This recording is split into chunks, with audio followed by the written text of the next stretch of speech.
Sorry, I hit the mute. Where did I lose? Where did I leave? Oh my God, he's still talking. You gotta be a sweetie pie. Yeah, you a sweetie pie, dog. Oh my God. Oh my God, he's still talking. Nigga, you sound like a bitch. Oh my God. Oh my God. You never heard me? Okay, I'll start it again. Oh my God. Oh my God, he's still talking. All right. Sorry. Let's rewind. Nah, I ain't chilling, dog. Oh my God, he's still talking. No, I ain't chilling on shit when you put something up there like that. When you come up here sounding like RuPaul and shit, that's on you, dog. Don't come up here talking shit, think you ain't gonna get something back at you, homie.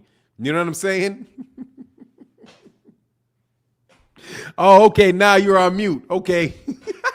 Sorry. In that case, Lotto gets a gong. Where's the gong, dog? A gong for misplaced aggression. Shout out to my man Lotto Soldier with the Black Panther on there, dog. I tried to Sorry about that. Let me rewind, man. Let me start the show again. Dun dun dun dun dun. Show started over again. What's good, everybody? We're gonna talk about Dillian Whyte getting his black ass knocked out again today, hopefully. Does that work? See, I can't. I went through like the 5 minute, like the 3-4 minute polite version. So now I'm just gonna go straight to the cuff. Dillian Whyte is fighting Alexander Povetkin today, and a fight, if you recall, dog. Man, I swear, dog. Everybody in the world was happy when that dude got knocked out, man.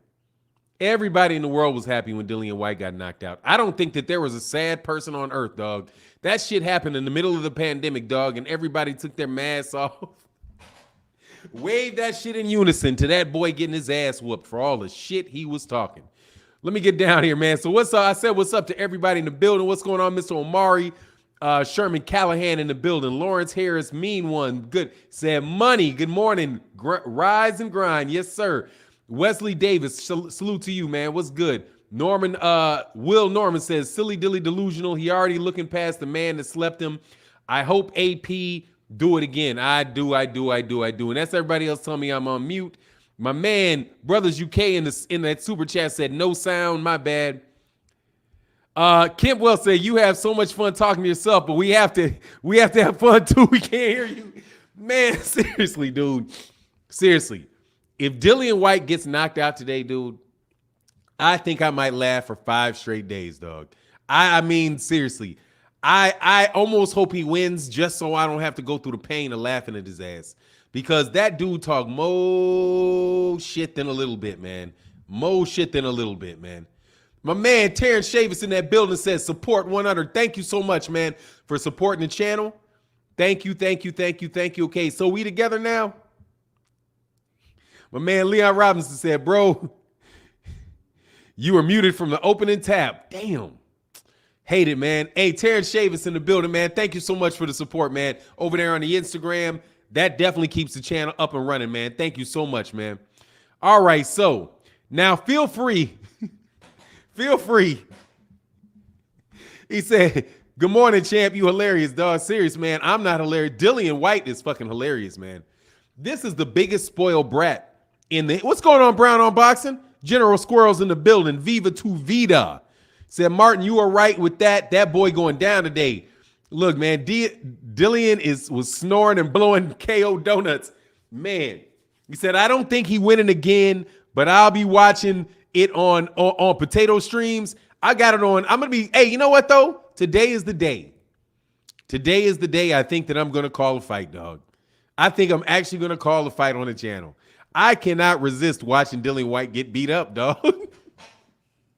It's must-see TV, homie. Emmanuel Lopez said Whyte should win it today. If he runs and jabs and stays away, he has the ability. I think he does have the ability to get the decision, because he's going to be the political choice. He's going to be the political choice in that fight. But the thing that gets me is after the fight.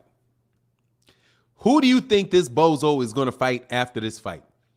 I doing a video and I'll give up a little bit of the video that I did that's gonna come up later today. But dude, I looked at that fight, man. There is no way that the WBC should even be talking about Dillian Whyte or especially Alexander Povetkin if he wins being the mandatory, dog.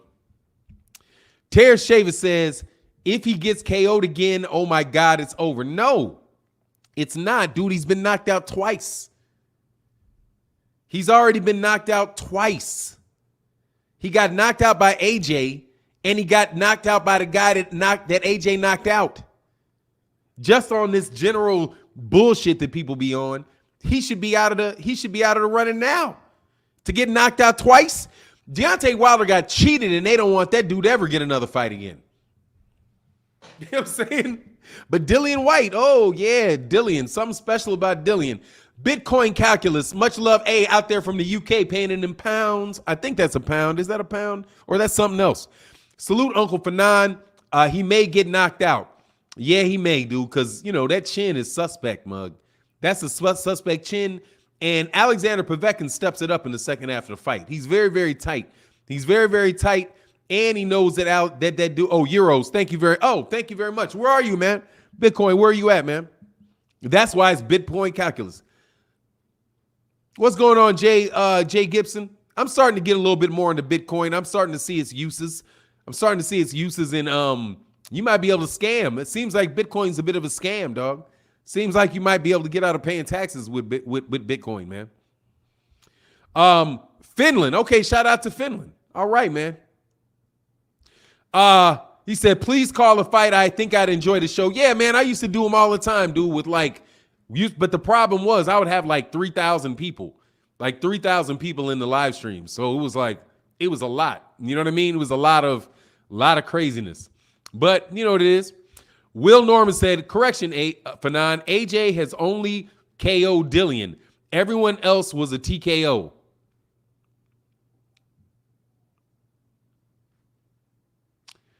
You trying to skate by on a technicality, huh? Why? Because Dillian got up and they were like, nah, technical knockout. But no, I know you, Bitcoin calculus. No, I know. I have not forgotten it all, dog. I know you. Yes, Bitcoin. That's why I read your shit. Your shit always gets read. Now I may forget whether or not it's on Instagram or whether it's on here, but no, I definitely know Bitcoin calculus. I just didn't know that we chat once in a blue. Yeah, dog, I know you, dude. Bitcoin calculus. I remember you. Not just kinda. I remember you. If somebody would ask me, do you know somebody on YouTube called Bitcoin calculus? I'd be like, absolutely. Because your name, how can I forget Bitcoin calculus? It's kind of like, impossible to forget. Real talk with Mr. A40 said, Bitcoin is cool, but our XRP and XLM is taking over how people send money across the world.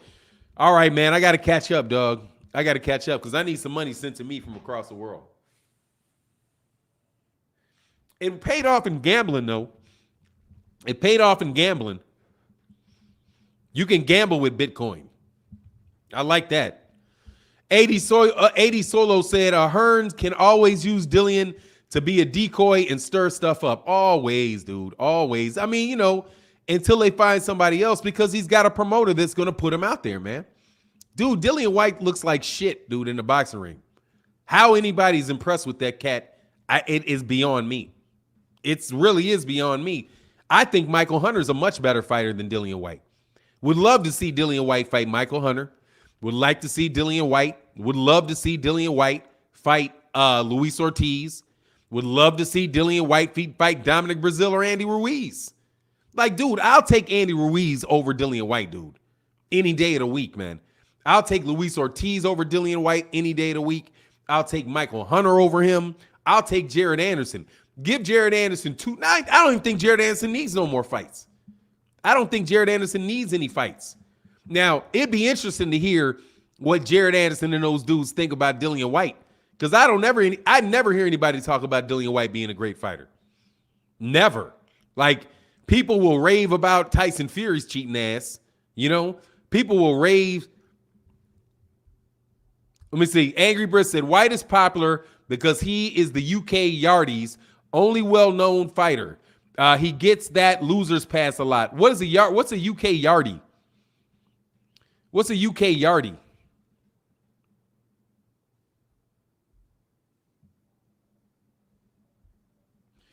Bitcoin, please ignore that shit. Just ignore stupid shit, dude.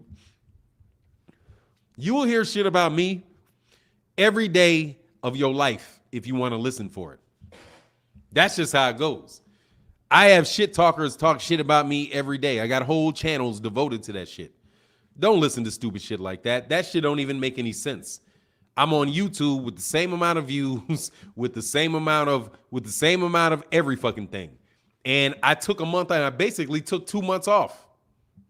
Oh, Yardie is somebody from Jamaica. Oh, okay. Yardie is a UK Jamaican. Okay, thanks. Yeah, I didn't know what that was, man. Yeah, man, you'll hear people talk shit about me all the time, man. It's just what it is. You'll hear people starting shit, right? A bunch of times, you know? And I doubt the channel you listen to is an LDBC channel. Because I don't know that would have 4 people on there talking about that shit. That's not even how 78 of them niggas roll. When they don't want somebody around, they'll say this. Hey, man, we just don't fuck with them. Like the nigga if you want to like him. Watch him if you want to watch him. That's how people get kicked out of the LDBC. Like that. That's it. And then people go on and do their own business, dog. That's it. You know what I mean? It ain't no mob where niggas gonna beat you up and snatch your channel and all that stupid shit. You know what I mean? It's a group of black boxing fans who are still in this chat, dude, and who I support. And as soon as I get my credit card right, as soon as I get my debit card situation panned out, I'll be giving money to LDBC channels again. It's just what it is. And ain't nobody gonna reject it. You know what I mean? So don't ignore ignorant bastards, dog. Ignore ignorant bastards. So I got you, Uncle Fannon. Yeah. Just ignore stupid shit like that, man. Oh, and I say, see, usually I'd throw you out for that. I just be like, get the fuck out of my life. But for you, because I know you Bitcoin, I'll give you an explanation. Just ignore stupid shit. Next week, I think of what was I was a pedophile. Before this, I was a pedophile. My name was Fannon Hancock, and I was a pedophile. That was the one before that. You know what I mean? And before that, I hated Dominican, between the two, I hated Dominicans and I hated Spanish people, and I was at war with the Dominican Republic. You know what I mean? That shit happened before that. So you'll always hear shit, dude, because what we do over on this channel is we put pressure on the people that are really in power in boxing. Yeah, King, the Kid King of Cards, dude, you're going to hear every bit of gossipy shit about me because that's what fucking trolls do. I think maybe 2 years ago, there was somebody that said that I had an inappropriate relationship with my own daughter and put pictures up of my daughter on their page. You know, because I let my daughter on one time. We did me and my daughter likes boxing a little bit. Or she knows a lot about it because she listens to me. And so we had a nice conversation one time about AJ and Deontay Wilder. Some cat took the footage, made all kind of inappropriate videos about that shit. You know, that's just the nature of YouTube and the nature of losers, you know, because how the fuck would you spend your time sitting there talking about another dude? You know what I mean? And caring what this dude is doing on his channel. You wouldn't, right? Just wouldn't, because you'd be out there really trying to get yours, man, really trying to grow your channel, making your videos every day, having your live streams every day. But that's not what cats do, man. What cats do is they try to latch on to me, right? And then because I have a lot of haters, they hope that their haters will go, that my haters will then go watch them, which they do for about a month or two.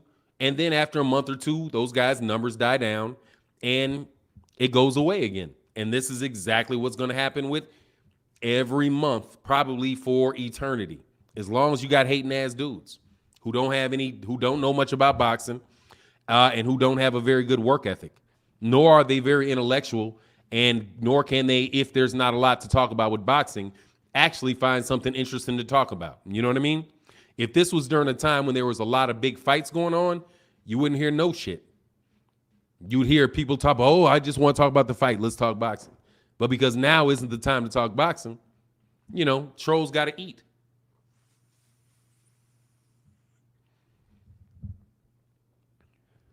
Thank you, man. He said, you are uncommon, Uncle Fannon. Your podcast is uncommon. Uncommon people do uncommon things to achieve uncommon results. Yeah, man. I'm a different type of dude, man. Like literally, man. Really, really, really not the same as a lot of other people. And sometimes it works for my benefit. Sometimes it doesn't work for my benefit. But you know how it goes. I belong to God. And I'm going to do what I think God wants me to do. Anyway, back to boxing. Hit me with a boxing question so we can roll back into this conversation, about Dillian Whyte getting his ass knocked the fuck out. Oh, I wanted to shift on to Deontay Wilder. That's what I wanted to do. Because Deontay Wilder, man, for the UK fans out there, absolutely, positively, Boxnard 805 said, hey, Fannon, how did you get into boxing, bro? On a couple different levels. I got into it because of Muhammad Ali. I was the only black kid in an area where there was just a lot of immigrants. And so, growing up in the 70s, you get called nigger a lot. You get called, spook. You get all that shit really thrown at you.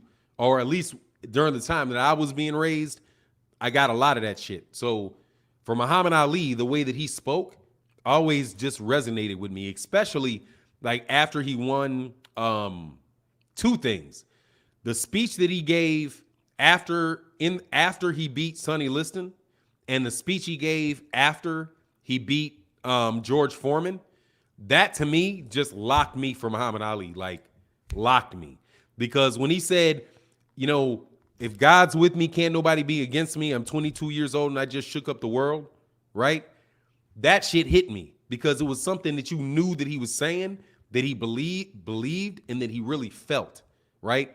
And then I heard the same speech that he gave after he beat George Foreman when he was like, when God is with me, it doesn't matter. That man could be as big as a mountain. He'll look like a pebble to me, right? That expression, that connection between his belief in God and manifesting God's will in a boxing ring, for me, was like, it was eye-opening, especially when you consider the ramifications, everything that happened as a result of that, right? And how, his popularity was really tremendous when he refused to go to the Vietnam War. The result of that was, maybe directly or indirectly led to, the end of the military draft and the end of the Vietnam War. I mean, Muhammad Ali was he's a figure like that. So that's what initially got me into the sport of boxing. And then Mike Tyson really rekindled it for me in the 1980s. So I was a huge Mike Tyson fan. I was a huge Sugar Ray Leonard fan. But then I think really odd, the guy that brought me back, like maybe sometime in the 2000s, that really got me interested was Hector Camacho Jr. Because I was a fan of Macho Camacho. So when his son came out and was fighting, I was like, man, I'm gonna watch every fight that Hector Camacho had, dog. So I just watched every fight that Hector Camacho had. And that got me into everybody else, That's pretty much how that happened for me, man. Oh, yeah, I'm sure it's no drug testing in this fight. Maybe the best PED head wins today. Do you doubt it?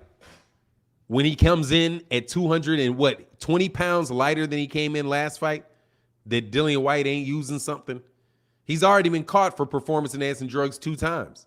That's my thing. He's been caught for performance-enhancing drugs twice. He's been knocked out twice, right? And he got knocked out the fight before. But watch the WBC put him in the position to be the mandatory. Even the fact that there was immediate rematch ordered for a fight where there was no belt. Like, what belt was, he's the WBC silver champion. Yeah, you have a rematch clause. Big Dog Willie, I have a super chat I think you should read. It's an important message to mankind. Oh, I know this one. Fuck Dillian Whyte. I'm sorry, dog. I knew that one. Fuck Dillian Whyte, dog. Big Dog Willie, I miss it, man. I can't lie, dog. I miss it. I miss the fuck Dillian Whyte, dog. That man, Big Dog Willie, for months and months and months, comes by the channel every time, dude, and be like, public service announcement, fuck Dillian Whyte. And I think he said Jamaican, dog. Exactly, man. Real talk with Mr. A. Ford said, I just want our brother to get treated right and get his rematch against Tyson cheating Fury. Yeah, but you see how hard people fight not for that not to happen, A. Ford, Mr. A. Ford. You see how hard people work for that not to happen? It's like the entire boxing world is ignoring what everybody knows, just in case it comes out in favor of Tyson Fury. Like, what's going to happen when the judge comes back and says, no, you need this fight? But we see who's doing most of the promotion for that. I think most of that talk is coming from Matchroom. I don't think that most of that talk is definitely not coming from Bob Arum. I think Bob Arum said something maybe about a week ago, 2 weeks ago, something like that. Said something about a week ago, 2 weeks ago, something like that. And that's it. And even then he was like, there's stuff to overcome, you know, who's going to pay for it on the venue. And Bob Arum was casting doubt on it. Then Frank Warren said that he was upset with Eddie Hearn about making that announcement, knowing that, you know, that they still had things that they needed to work out. So as far as the entity, the promotional entity that's really pushing the AJ Fury fight, that's Anthony Joshua and Eddie Hearn, or Eddie Hearn and Matchroom, that are pushing that. And that is par for the course with them. That's what they do. They will, similar to what Devin Haney's doing, they will attach their fighter to their name to the name of a more popular fighter during the lead up to their next fight, so that they can continually have a lot of press about the fight. You know what I mean?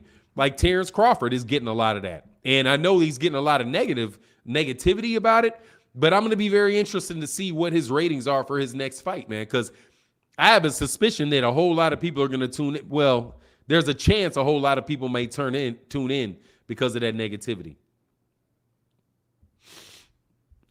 Goddess Allure Ra said, I still like listening to Muhammad Ali's interview on the Dick Cavett show on YouTube still to this very day.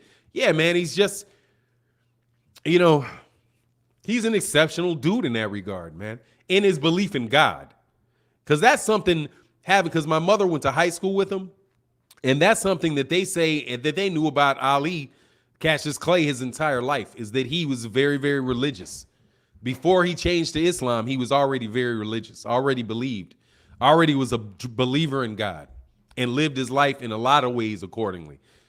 That's my understanding. Now, you know, when you throw, 500 million pounds of booty at a dude, he may dip off. He may dip off into some coochie every now and then, but at the same time, man, I don't think I can blame him too much. Man, go the fuck away, dude. I've never even heard of you, Joseph Crenshaw. Never even heard of you. Goodbye, homie. Explain yourself to Google when you write your name in there again. Buenos dias, amigos. Said, Fannon, do you think Wilder wins the legal battle? Yeah, I do.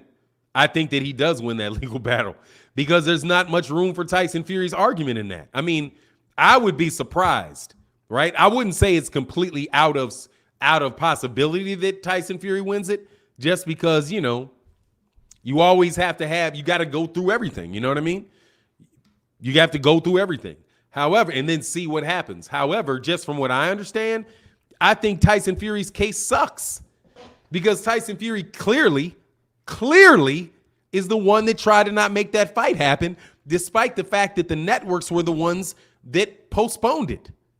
Tyson Fury is claiming that Deontay Wilder is the reason that the fight didn't happen. And that's not the case. The fact of the matter is the fight didn't happen. The fight couldn't happen in December or October. I think October was supposed to be the date because we were in the middle of a pandemic, and both Fox and ESPN said that they weren't willing to pay for the fight at that time, but they would be willing to pay for the fight in February.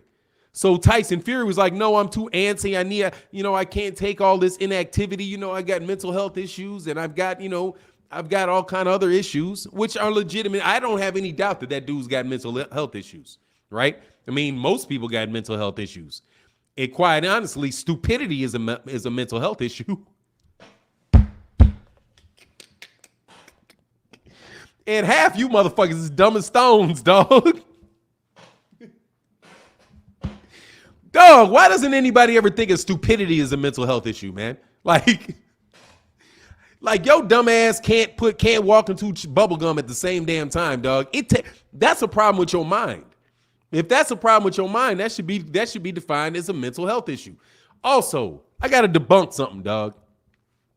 There is no such thing as a pre-sale ticket, dude. There's no way you can have you can do that shit.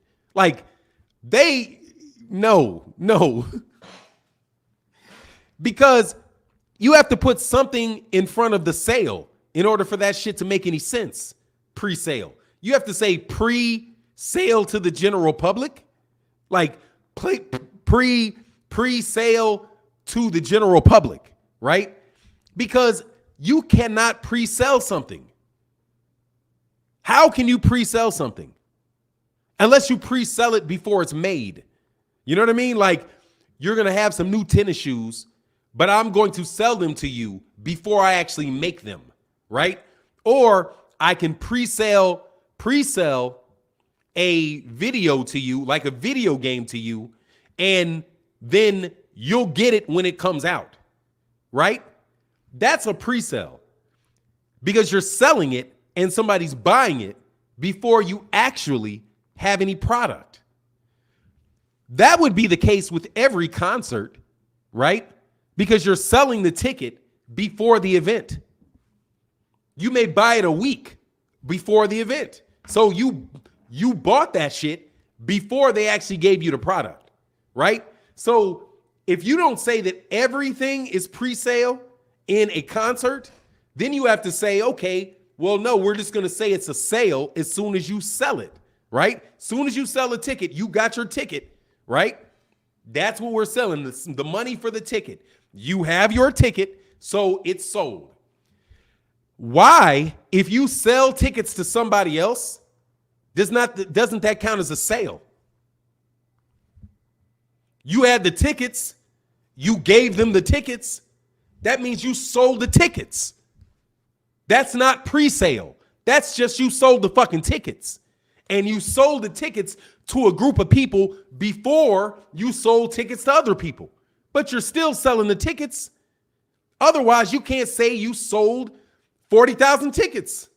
I'm seriously, I'm looking at the headline like, how can you pre-sell 40,000 tickets if you sold them?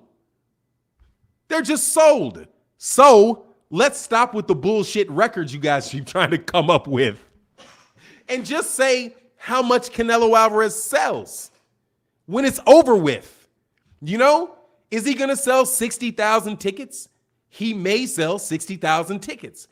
But what they want to do is they wanted some publicity, so they stop and they just say, oh, we pre-sold 40,000. No, you've sold 40,000. Now, how many more are you going to sell? And since we know you have more to sell, why don't you shut the fuck up until you sell all your tickets and then tell me how much tickets you sold? That is using ticket sales as promotion and coming up with some phony bullshit name for something to create something new out of nothing and say you did something special. It's just silly, man. It's silly. Pre-sale record. That shit is silly, man. That shit is silly.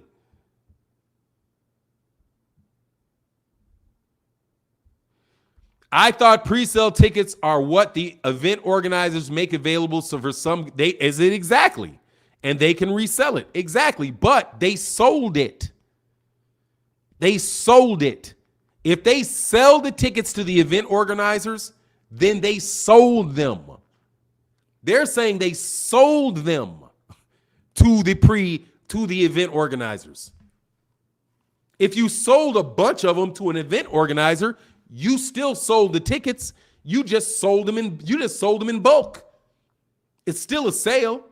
Instead of selling, so what are you going to say? We had the biggest bulk purchase of tickets?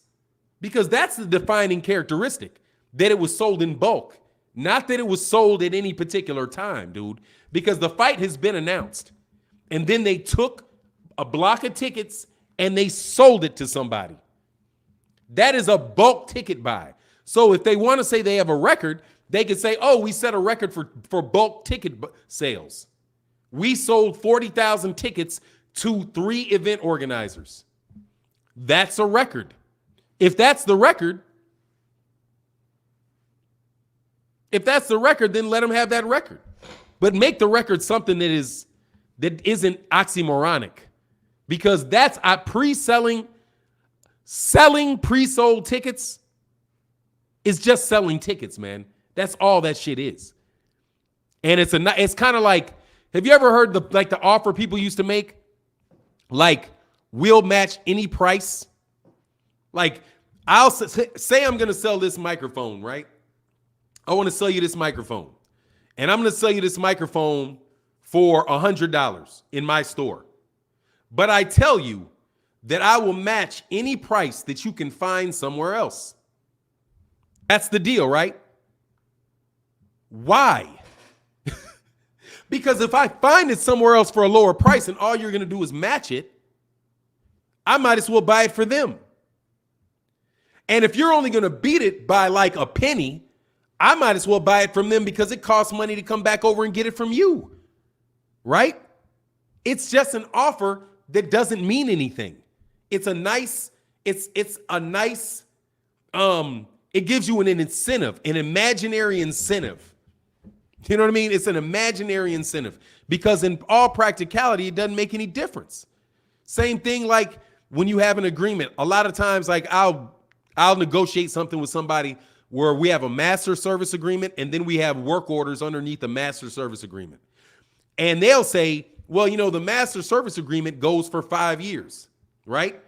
And so you're like, okay, yeah, your master group, you got a contract for 5 years. But every time you do a piece of business with me, you have to issue a work order. And the terms of the work order, I can terminate your work order at any time. And I don't have any amount of work that I'm supposed to give you. There's no preconceived number of how much work I'm supposed to give you. So yeah, you've got a master service agreement, but your master service agreement means nothing if I just terminate the statements of work. All that shit is going to be is a piece of paper in my desk. You know what I mean? So those are the type of things where I'm like, think your way through some of this stuff, man. And you will see that a lot of this mumbo jumbo the promoters throw out they're just mumbo jumbo. Except for I will say that Teofimo Lopez, hey man, that boy right there is doing something, man. My Harry Sports Nation podcast said, here's my public service announcement. The hell with Dillian Whyte. Yes, sir. The hell with Dillian Whyte is the order of the day. Hold on one second, man. Fuck Dillian Whyte. My man, and Sadiq Brown said, I want Whyte to win so Wilder can get him next and spark his ass. Yeah, but that's not going to happen, man.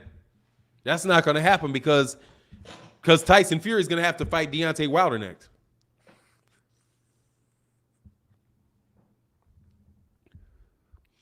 You cannot be on here hating. That's not right. Look, man, they are going to hate on me, Neely Fuller. That is their job, dude. That is their job. To try to get attention for themselves and try to distract from me. I got a great job, dog. Being hated on is kind of cool if you handle it right and blow smoke in their face. Wilder versus Cheater next, pretty much. JT said, first they said it was 20, then 40. Nice round numbers, and the only source is Eddie Hearn, the guy known for tick and scalping. Now, the fact that you have, but see, here's the thing, JT. He could be telling the truth. Because you would sell those things in bulk in round numbers. You're selling them in bulk. You're not going to sell 20,000 and 22,000 tickets in bulk.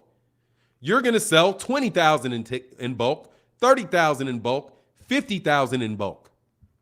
When you buy in bulk, you're dealing with round numbers. You know what I mean? When you're in bulk, you're dealing with round numbers.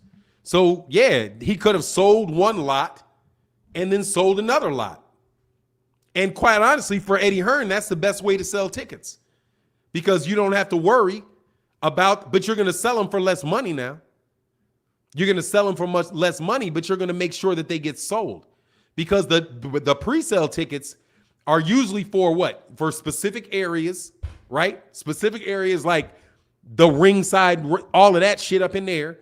And when was the last time? The fight before last. He won. He beat, I can't remember who that was. Some garbage ass fight he had. Walk? Was it Mark is Walk or something shit like that? You said it. See, that's what happened. They're going to sell them on other sites. Yeah. They're going to sell them in the UK more than likely. More than likely, they're going to sell them in the UK. I don't know what the travel restrictions are going to be, but that's what I would suspect. But, you know, the fight is in Dallas, Texas. They're going to sell those tickets. They're going to sell those tickets. Just like Errol Spence fights there, they're going to sell those tickets. Texas is a very, very big sports city, man. A very, very, very big sports state. Knockout Boxing 86 TV said he only got 2 losses to Joshua and Povetkin. His resume ain't that bad. 2 knockout losses to Joshua and Povetkin.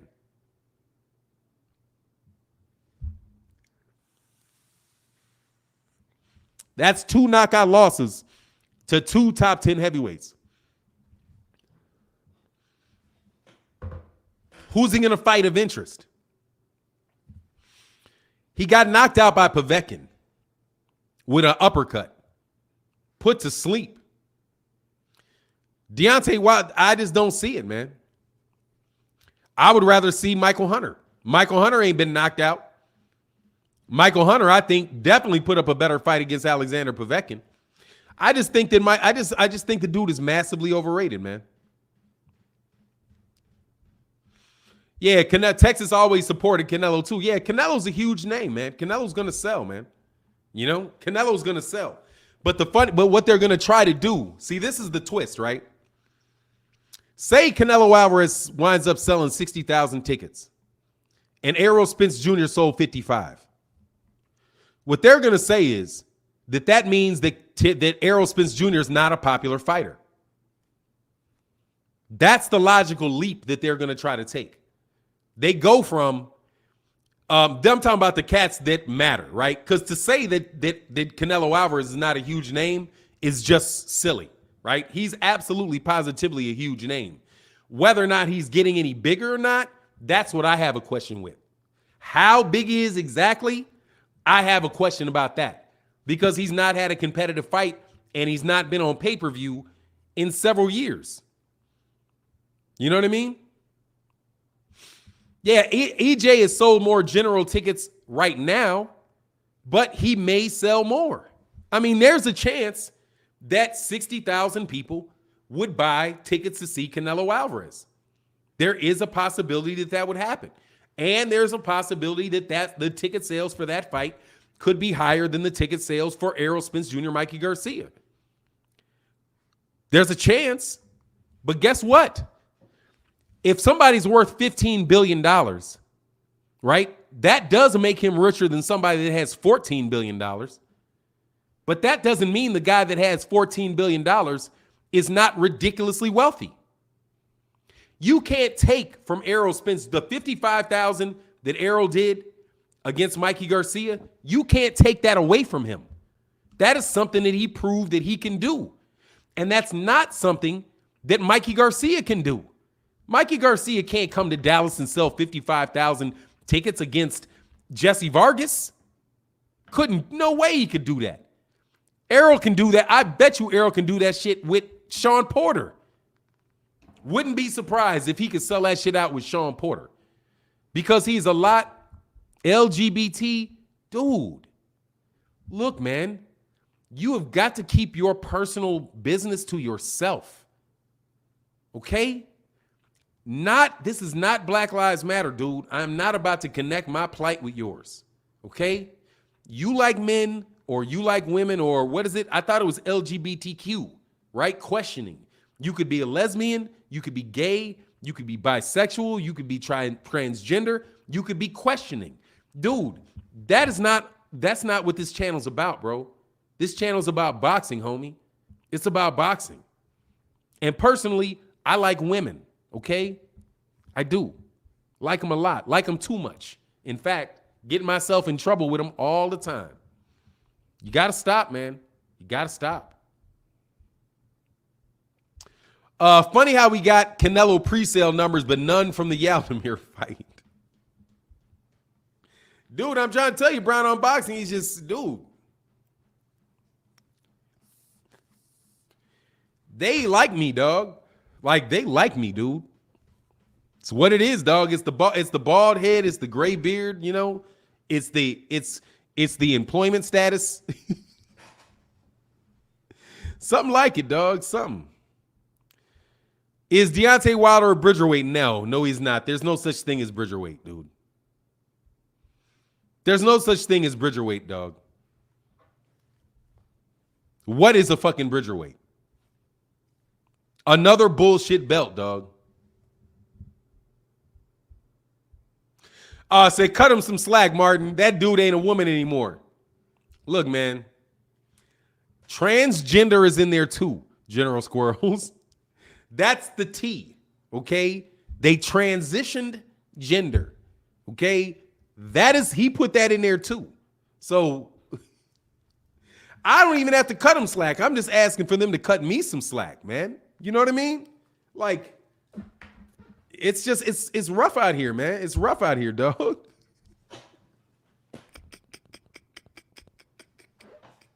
Say, don't get in trouble, OG. Hey, man, I get in trouble, man. My wife does not like when I talk about her, dog.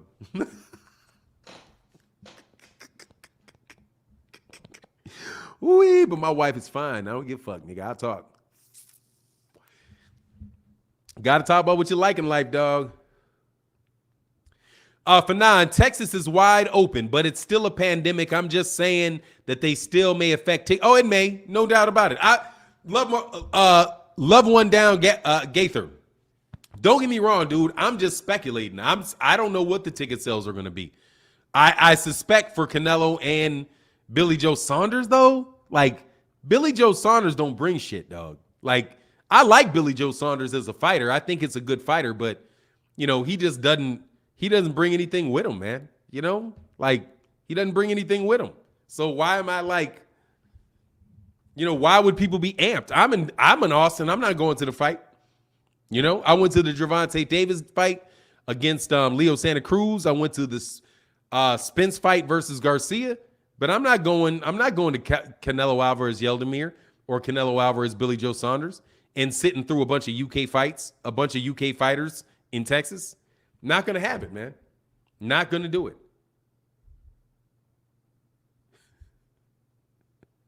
Oh, Nami said, British trolls do anything to keep Deontay from Fury, even transgender commenting. Hey, dog, they might just go full transgender, dog.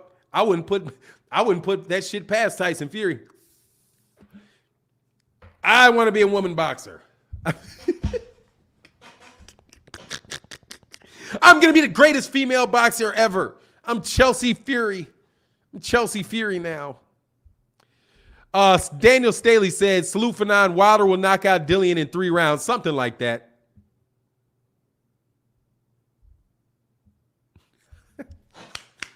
Hey, Amber Day said, I'm a boxing coach and a lesbian, but even I can see why ladies like you. Ah! Thank you very much. I appreciate that. Said, shit, hey, dog, you know, it is. Hey, it's been fortunate, dog. I've been fortunate in my life. But still get in trouble with women all the time, dog. Hey, Amber Dane, I appreciate you for that one. That boy Billy, a real barn burner though. That boy Billy, a real barn burner. I mean, dude, the only chance that Billy Joe Saunders has is if he is keeping a punch that I don't know he has. If he could crack, absolutely, dude, I think he could beat Tyson Fury. I mean, I think he could beat Canelo if he could punch. But he can't punch. He doesn't have a lot of power. So I'm telling you, dude, I think he's gonna probably wind up getting stopped, man. And he'll probably wind up getting stopped in the later rounds, though. But the way that he was getting hit by that Argentine guy, that kid from Argentina, I call him Argentine. Was he from Argentina? The last guy Billy Joe fought. The guy was pretty much mirroring. I'm sure he was from Argentina because that's where all those awkward ass fighters come from, like Maidana and all that. My man, much love in that super chat, man. Daniel Staley, and thank you so much for supporting the channel, and thank you so much for supporting the Instagram, because of the money that you donate there in that capacity goes to support the promotions that we do over there on the Instagram channel. Thank you very, very much. It's very important to the channel, man. And Big Dog Willie said, one more time, fuck Dillian Whyte, dude. Dillian ain't got a lot of love in the United States, man, and I don't think that shit's gonna change. Billy Joe has one punch power. Does he? Well, yeah, I guess he did get that guy out of there, dude. He did get the guy out of there, so he did crack him. So if he's able to really have some power and keep, with his jab and all that, and can keep Canelo honest, then yeah, man, he's got a shot, man. I think Billy Joe Saunders has a better shot than definitely the last three people that Canelo fought. The last two were sparring matches. That's all I think you can count those for. Very well paid sparring matches between Canelo and Callum Smith and Canelo and Yaldemir. Martin, do you think when Wilder beats Fury, Dillian would still want to be mandatory?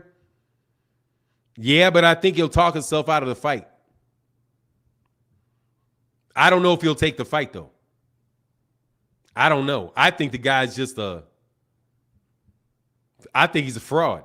So, yeah, he'll get in the ring and get knocked out.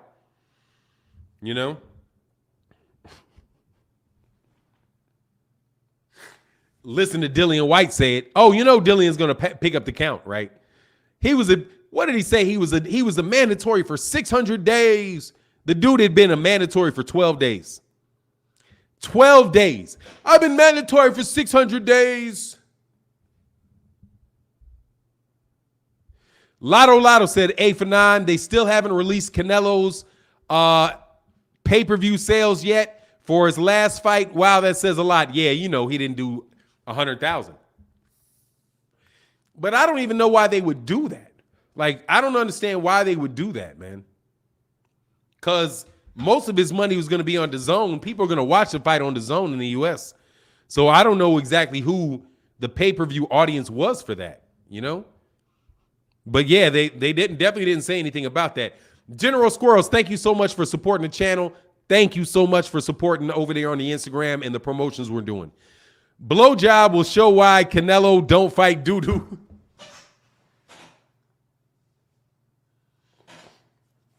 Billy Joe.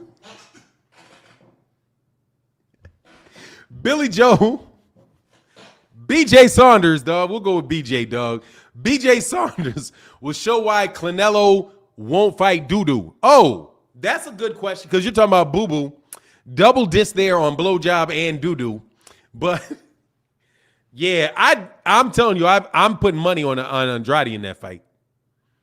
If they ever make that fight, I'm going to put money on Andrade to beat Canelo. I'll probably lose my money, but they're going to have to blatantly rob Canelo. I mean, blatantly rob Demetrius Andrade. Because I think Demetrius Andrade is just going to outbox him for 12 rounds. Straight up. I think he's going to outbox him for 12 rounds. He's going to hit that dude with straight. He's going to hit that dude with lead right hand, lead left hands, lead left hands. Lead left hands, dog. Gak. I'm telling you. That's what I think is going to happen. Now, if this fight would have happened a year ago with Demetrius Andrade, I would have said maybe differently. But now, if they don't fight for a year and the type of fighters that Canelo's fighting, I think Canelo is going to need a gift to beat Demetrius Andrade. Because I think it is just going to be a better. First of all, he's already got the playbook. He's gonna take the Erislandy Lara playbook. But the thing with Demetrius Andrade is Demetrius Andrade is bigger than Erislandy Lara and cracks much harder than Erislandy Lara. Because Demetrius Andrade can crack, man. Demetrius Andrade can put some hurting on you, man. And he's a pot shot killer, too. He has the ability to pot shot you, right? And I do believe that is what Canelo Alvarez is going to do to Billy Joe Saunders. He's going to try to pot shot him to death. And I don't know if he's going to out pot shot a pot shotter, because Demetrius Andrade can pot shot with the best of them. Who are the best pot shotters in boxing right now? I like pot, because if you can pot shot, you just a man. If you can pot shot at that level, you're a beast. That's why they didn't like Mayweather like that, dude. Because Mayweather didn't even have to really fight dudes at 147 pounds, man. They could just sit back and bow. Bow. Just sit back and slip you. Yeah, Haney pot shots his ass off, dog. Yeah.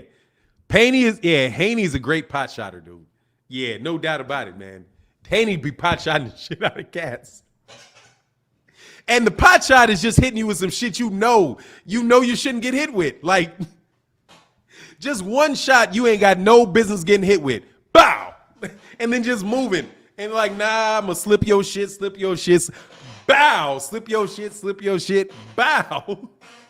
Man, I love that about Mayweather, dude. Yeah, Arrow Arrow don't really pot shot. Arrow just beats the piss out you.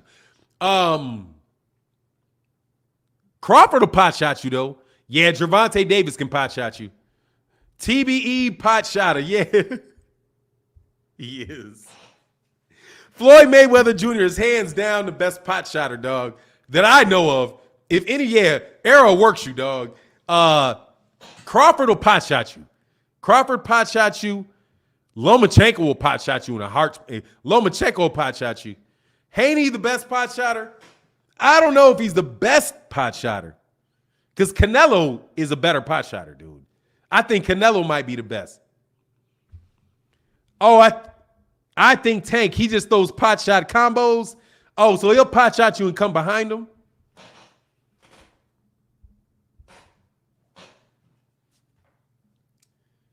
Rigo.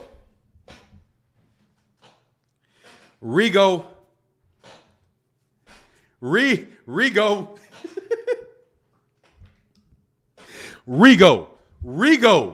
It's Rigo. I take Rigo over anybody else, dog. I take Rigo over anybody else with that shit. Rigo will break your whole fucking face with a pot shot, dog. Rigo. I think it's Rigo, man. I'm going with Rigo, man. Because Rigo's pot shots be so nasty, dog. Rigo's pot shots be so nasty, man. See, like Mayweather's pot shots, they land, right? Canelo's pot shots land, and land heavy. Rigo's pot shots break your jaw, dog. Rigo break your jaw with that shit. Cow. I love Rigondeaux, dog. I love Rigondeaux, man. Man, I love Guillermo Rigondeaux, dude. What an incredible, incredible fighter, man. And what a shame it is that he does not get his just due, man. What a shame, man. Because the pot shotting he did, especially after he gets knocked down, it's a wrap after he gets knocked down. It's a wrap after he gets knocked down. Said, I'm messing with y'all white chocolate. He said, right, shattered, dude. Yeah, Rigo was the best pot shotter, dog. Who's the best combination puncher? Who's the best combination puncher in boxing? I'm asking you guys a question. Who do you think is the best? Yeah, Rigo. Man, of course, dog. Of course, but it's the political pressure, man. It's the political pressure that keeps Rigo off of there, man. You know what I mean? Sadiq Brown said, I missed his super chat. I am never going to do that again. I got stuck having fun.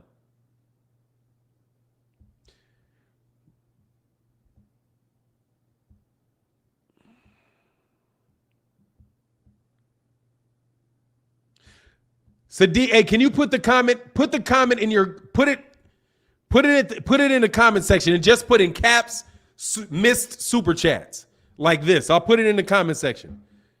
Write something like this.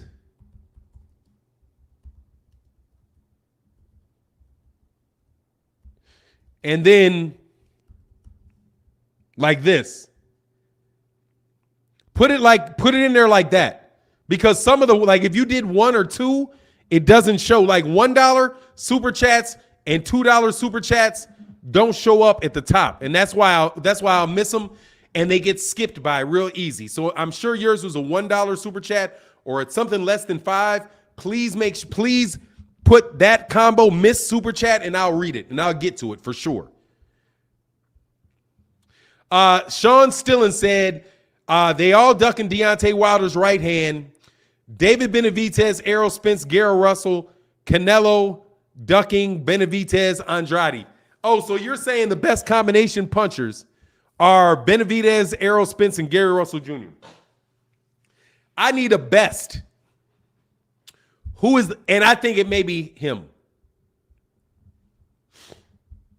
And Sean Stillen, thank you so much for the support in the channel because the money that the $5 that you're giving is going over to help pay for the video production we do over there on the Instagram channel where we promote amateur fighters, current fighters, and legendary fighters. We put up a bunch of highlight reels about them. We also got a special Black Murderers Row project that's coming up that you guys are going to see. It's similar to the Sneaky Punch videos, but it's going to be a Black Murderers Row one. I think you guys will like that. So thank you so much, man, for supporting. And as well as my man, Asar M. Ka said, combo monster right now, prime time Chris Colbert. Whoa. I think he's my best street fighter, man. I think Chris Colbert is the best street fighter in boxing right now. Pound for pound, in a street fight, I think I would take Chris Colbert over almost anybody. I think that dude can throw some shit. I bet that motherfucker can throw some motherfucking hands in the street, dog. I bet he can throw some dumb fucking hands in the street, dog. I mean, like dumb hands, dog. Like you don't want no smoke with that dude in the street because he's willing to take one. And he throws punches from so many fucking angles and his fucking slipping is so nasty and he's so natural with it, man. Like he's a natural fighter, man. I would put some money on that dude in a street fight against cats, man. Chris Colbert. I like him a lot, man. Fahim Sadiq Satur said, how many broken facial bones on Rigo's resume? At least 3 that I know of. At least 3. At least 3. At least 3. And it's from that left, and it's a broken jaw. I think he's broken at least 3 people's jaw. He can break that jaw on, like, he can break your jaw on command, I'm pretty sure. Like I think he's mastered the art of breaking your jaw with boxing gloves on. And his footwork is the best in boxing. Footwork, best in boxing. Easy, best in boxing is Guillermo Rigondeaux. Best foot, best pot shotter, best footwork in boxing. Has to go to Guillermo Rigondeaux. When Guillermo Rigondeaux, because Guillermo Rigondeaux doesn't really even need much energy to do it. And people talk about how Vasily Lomachenko beat the shit out of him. He really didn't. Vasily Lomachenko landed very, very few clean shots on Guillermo Rigondeaux. Guillermo Rigondeaux just knew he couldn't win that fight and got that money. That's what I think. I think he got that money. And, you know, considering how blackballed he is, you know, yeah, Manny will throw some hands in the streets too. I'm talking about just size for size, though. Because obviously, you know, guys like Deontay Wilder, you know, or somebody like Mike Tyson, you know, you don't want to get them dudes nowhere. You don't want them on your body, dog. Cats like that are why they invented guns. Just no joke. Like, somebody that big, those dudes, that's why they invented guns. You're not supposed to fight dudes that big, man. It's just not, you know. You're supposed to stand in nature. You're not supposed to fight somebody that big. You're supposed to be up at the top of a tree throwing a spear down at them. like, oh, hell no, that's a giant, nigga. Boop! Get in the tree You ain't supposed to put no hands on them big boys like that, man. Have you ever gotten a fight with a big dude, like a real big dude? That shit is not fucking healthy. You know what I'm saying? Like, that shit is not healthy, dog. Who do I think has the best chin in the heavyweight division? Deontay Wilder. Could be probably Deontay Wilder. Think Deontay Wilder has a tremendous chin. Luis Ortiz got a hell of a chin. I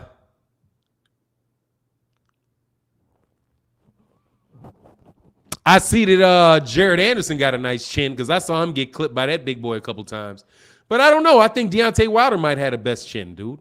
Especially when that last Tyson Fury fight with the way he was getting choked and all of that shit, and they had to throw in the towel. That dude didn't even have no fucking padding in his gloves, dog. And Deontay Wilder he went down, but after that, he got his ass back up and kept fighting. He got hit with some shit that would have definitely knocked out Dillian Whyte. If Tyson Fury hit Dillian Whyte with them bullshit with no fucking padding on his gloves, just a fucking piece of shit, dude, Tyson Fury, man. Just a piece of shit, Tyson Fury, dude. Oh, yeah. Andy Ruiz has a great chin. He's got a great chin. He got up from a wallop. Say, yeah, you got to do him like David did Goliath. Yeah, man, Any nigga too big? Nope. It's either going to be a bunch of niggas or it's going to be something from distance. It has to be that way. Because wrestling with a nigga that big is never going to work. Just not going to work, dog. Like, not going to work, dog. I don't even care. All y'all karate niggas can say what y'all want to see. I got to see it. I got to see when y'all beat up a dude that big that can fight, dog, by kicking him. Like, for real. I still want to see that shit. Like, I know that you can knock one out if you can get a clean shot on his jaw. Like, I'll knock you out if I get a clean shot on your jaw. Like, because I'm 250. I can knock you out if I get something on your chin.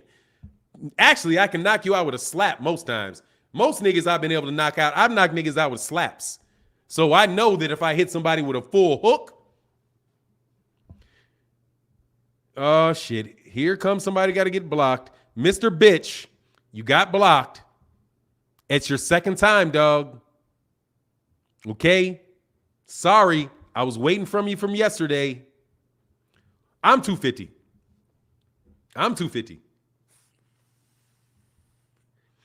255, something. My weight is kind of down a little bit from where it was. I can get as big as 265, 270, but I shouldn't be that big. A good weight for me is somewhere probably around 230. But I'm a big dude, man. I'm definitely a big dude. Yeah, that's because you don't see me standing up. You know, like my hands, like I'm a big dude, man. I'm definitely a big guy. Definitely a full-fledged heavyweight, dog. There's no like 6'2". If I was going to fight, I'd have to fight at like 6'2", 210. Something like that. I could probably get down into the 90s. You know, maybe I could get under 200 pounds. Like the day of the weigh-in. Nah, I just got a thin face, man. I just got a thin face. I just got a linear face. No, I'm not 6'3", I'm 6'2". Just a little short, just a little bit short of 6'2". Basketball height, I would be 6'3", though. Basketball height, I'm 6'3". But nah, on the real, just barefoot on the ground, 6'1" and like I'm 6'1" and a half, just barefoot on the ground. And you're 6'1", yeah, 6'1", Southern T boxing, yeah, 6'1", 170, yeah, that's a nice size dude. That's a nice size dude. Oh, said I can see. Oh, look, dude, here's better yet than this, dude. Better you. No, I'm not. I should be a little bit slimmer than that.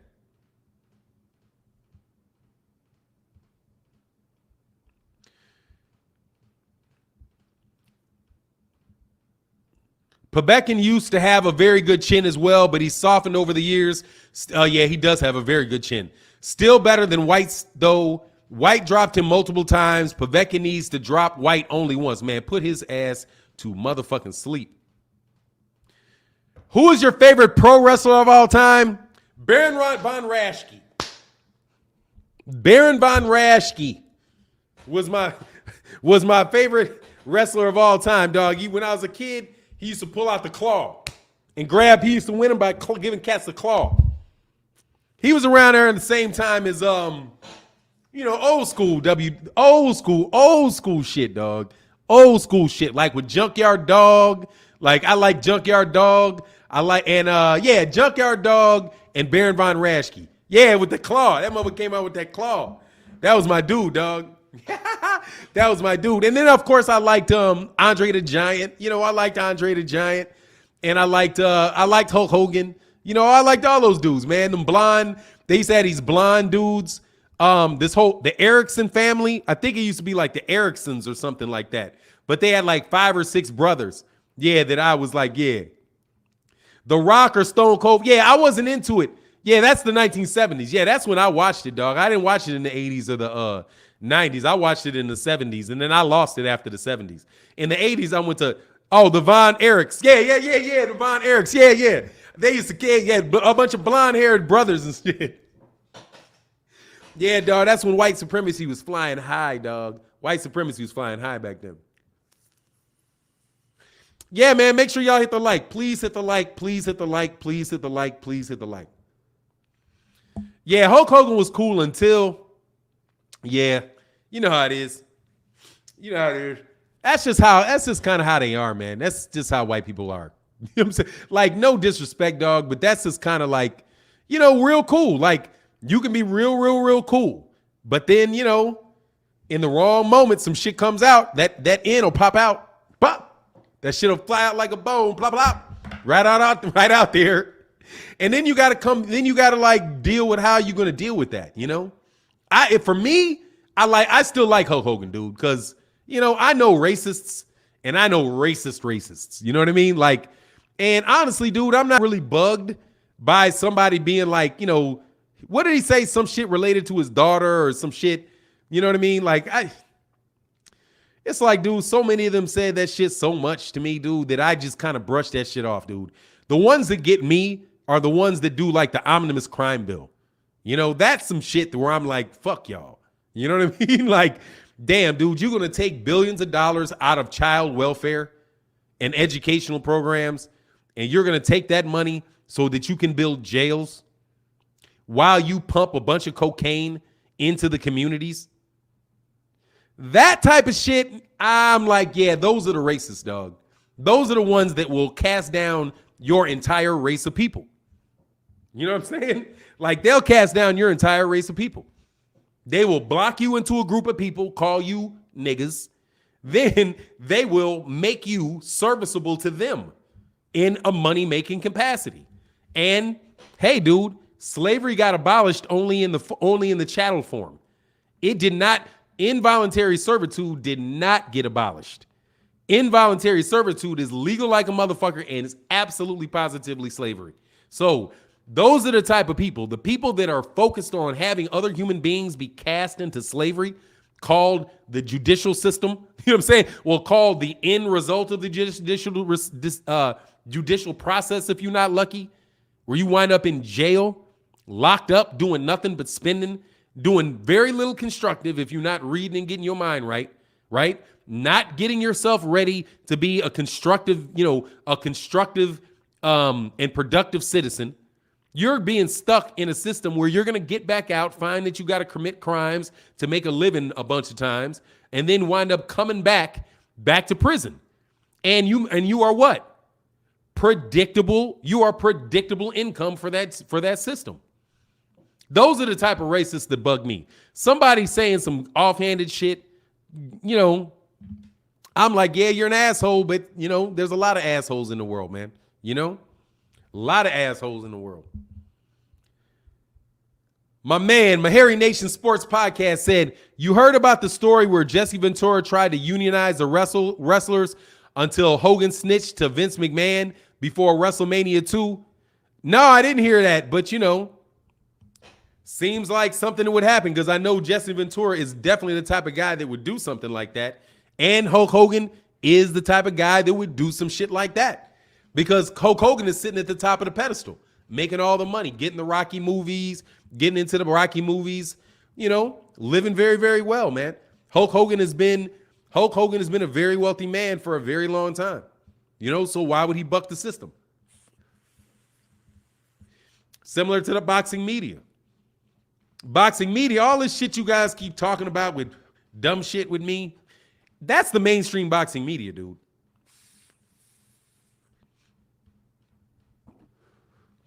No politics in the chat. Yeah, that would be helpful. Xavier Martinez said, man, I remember going to the Fuzzy channel to be able to some and try to watch. Oh, yeah. You talking about the ones with the lines in the middle? Dog, those are my first pornos, dog. That's how I used to watch flicks for the first time. Because in Chicago, they had this thing called On TV, right? You guys remember On TV? If you're from the Chi, you remember something called On TV. On TV was before HBO, right? Because HBO used to have a box. Like, it used to come, like in order to get HBO, you used to have an HBO box on your TV. Well, we didn't have HBO where I was. We had something called On TV. On TV, they would show the late night flicks, and all you had to do was go to your UFC, what would it used to be called? There was two different types of channels on the TV. One was like started with a V, and the other one started with a U. So like the major ones were on the UHS or something like that. And Spectrum. Yep, Spectrum. On TV and Spectrum. But they used to, in regular TVs, they used to have, like, you would go to channel 2, 5, 7, and 9, right? 2, 5, 7, and 9, and 11. Those were the channel, UHF, yeah. Those were the channels you had. 5 real channels, which would be ABC, what were they? ABC, CBS, NBC. And then I think there was public broadcasting. And then there was a public broadcasting channel. And I think there was a channel 9, which was like your local TV channel. So like WGN. It was the ABC, CBS, NBC, WGN, and whatever, and channel 11, whatever that was, which was the public broadcasting. Yeah, you spin that dial too fast and you'll get shouted at. Yeah, but then the other one was the one where it had like the double digit channels, right? So like channel 20 through channel 60. And the main channels were channel 32, channel 44. And then if you went to like channel 60s in the 60s, that's when you could pick up Spectrum, and you could pick up the Spectrum signal, and you could pick up the On TV channel. So you spend your time like that's when you would have like antennas. So you would be bending the antennas and doing all kind of shit to get that line to straighten out, or to get the line to shift all the way to the side. Yeah, that used to be back in the day. Oh, channel 62. Channel 62. There you go. Go to channel 62, dog, and you'll be able to see that, man. That shit was back in the day, man. That's back in the day, man. No doubt, Noop. Ali was a bad man. RIP to the GOAT. No doubt, man. No doubt. Said, man, I'm glad that mess is over. Yeah, it's better now, dog. Yeah, aluminum foil, dog. You know it if you know about that aluminum foil, dog. Or having somebody hold it. Like, hey, and y'all remember this? Y'all, I don't know if y'all did this in your family. We used to do this in ours. Want to watch it. That's how we would pick. That's how we would pick what show we'd watch. Because we would go, okay, who's turning the dial? And we'd be like, want to watch it. Or we like, don't want to watch it. Be like, damn.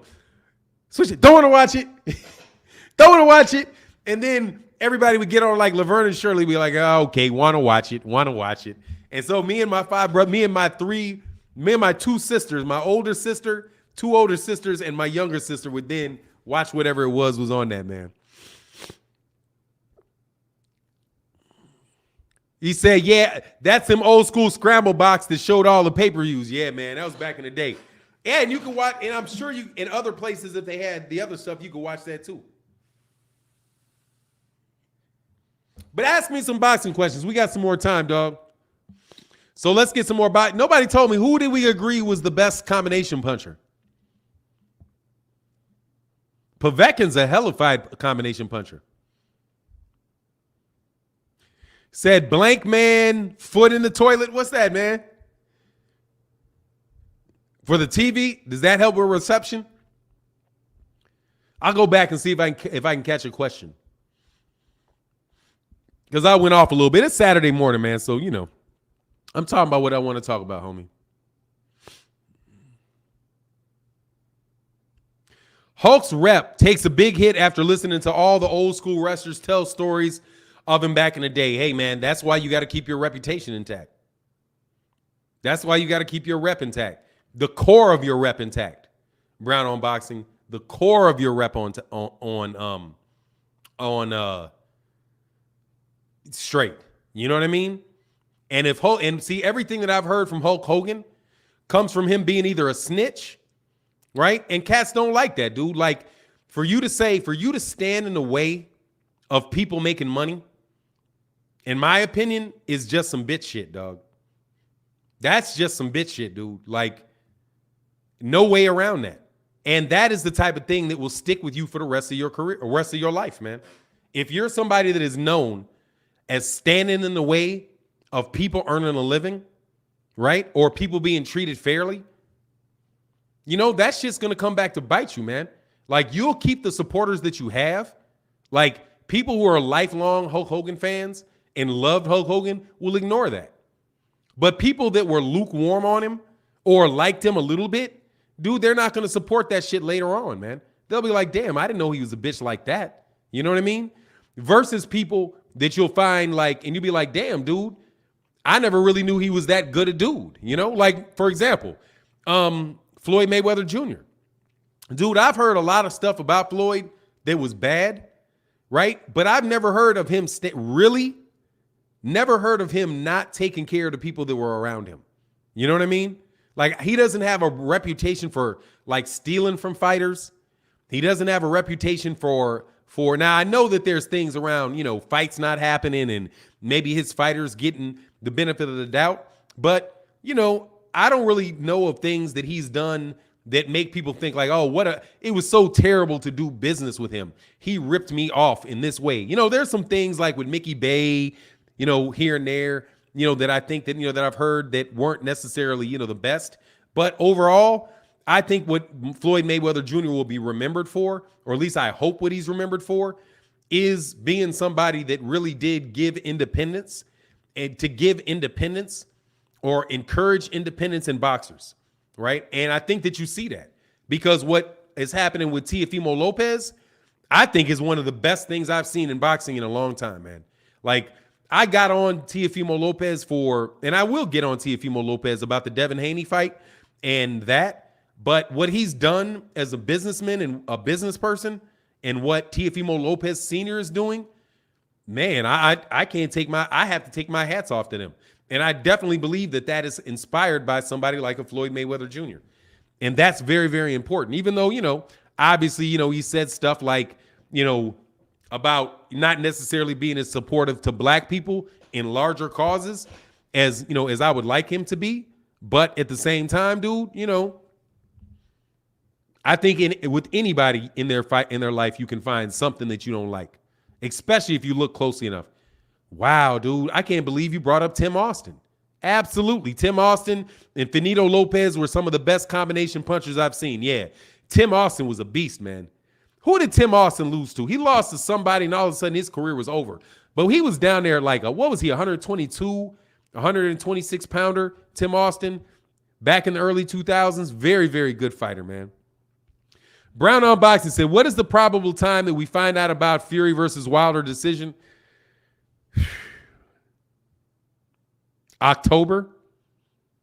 I would be surprised if we didn't hear back something by October. I don't think that they'll fight anytime before December. But I think that if there's a fight for Deontay Wilder and Tyson Fury, I think it'll take place in the December timeframe. Give a little bit more time for the pandemic to pass and for things to open up, and give a little bit more time for Tyson Fury to be hungry. Because Tyson Fury is not going to have fought in 2 years. 2 years. He's not going to be able to go much longer monetarily. That fight that he's having I mean, that fight in court that he's having is very expensive. What Tyson Fury should do is just take the fight, man.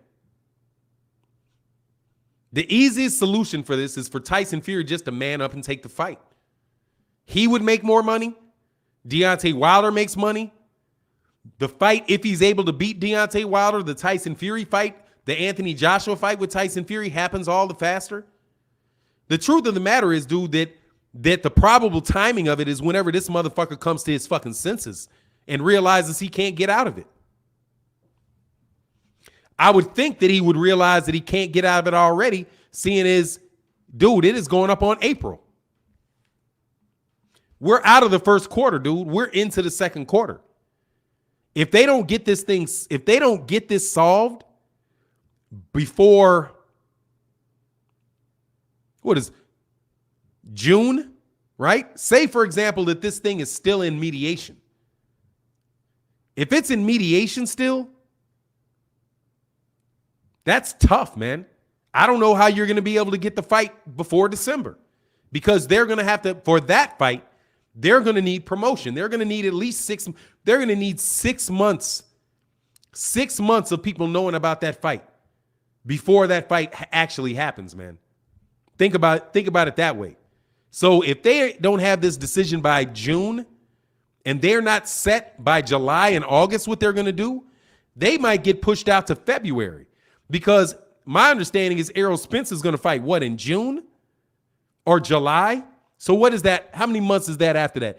August, September, October, November, December. That means you're going to have an Errol Spence Jr. fight happening in December, because he fights twice a year. Canelo Alvarez is fighting this month. Canelo Alvarez's next fight is probably going to be in the November, December timeframe. So, you know, they have to pay attention to the competition that they're going to have for those dates. So, you know, I think Tyson Fury needs to come on with it, just because you're not getting out of the fight, man. His argument is too weak. Again, the reason that the fight didn't happen, the rematch didn't happen in October, was not Deontay Wilder. In fact, Deontay Wilder, my understanding is that Deontay Wilder and Shelly Finkel were told about ESPN's position by Bob Arum. Bob Arum was the one that informed people, no, ESPN doesn't think this fight can take place in October. They want the fight in February. So since it was Bob Arum and Top Rank that said the fight couldn't happen, and Bob Arum and Top Rank are part of Tyson Fury's team, then why would the judge believe that it was Deontay Wilder that backed out? Especially when Deontay Wilder took a very specific position. His position was, I'll take that fight. I'll take that fight no matter what. We don't need a television for the fight. We don't need money. We don't need a big fight. I just want my fight. So if Deontay Wilder took that stance and said, I don't need networks, if that means the contract's expired because you can't get a network to pay for it, fine. I'll take the fight without a network. We can just fight it somewhere and we'll go off the ticket sales. That is something Deontay Wilder could offer him. And I do believe said in public. They were like, we've not heard from Deontay Wilder. We've not heard. You remember all that nonsense about how they didn't hear from him? Like, we don't know. It's so confusing. What's Deontay Wilder doing? He's been hiding away. He executed his rematch clause on time. And if you want to send him a fight contract, send him a fight contract. What's the problem? Shelly Finkel didn't disappear. Shelly Finkel still has other fighters. Shelly Finkel has an email address. He has a phone. Why can't you call Shelly Finkel? Al Heyman has one, without a doubt. Al Heyman has a phone number. Why don't you call him, right? But no, we don't know where Deontay Wilder is. I mean, we're so confused by his silence that we just have to get out of this rematch clause. Dude, there's nobody going to buy that shit, man. Nobody's going to buy that media negotiation shit in a court of law. They'll say, okay, what did he do? Did he exercise his rematch clause? The answer to that is yes. Here's the paper. We exercised the rematch clause. Why didn't the rematch clause happen? Because of Tyson Fury's team.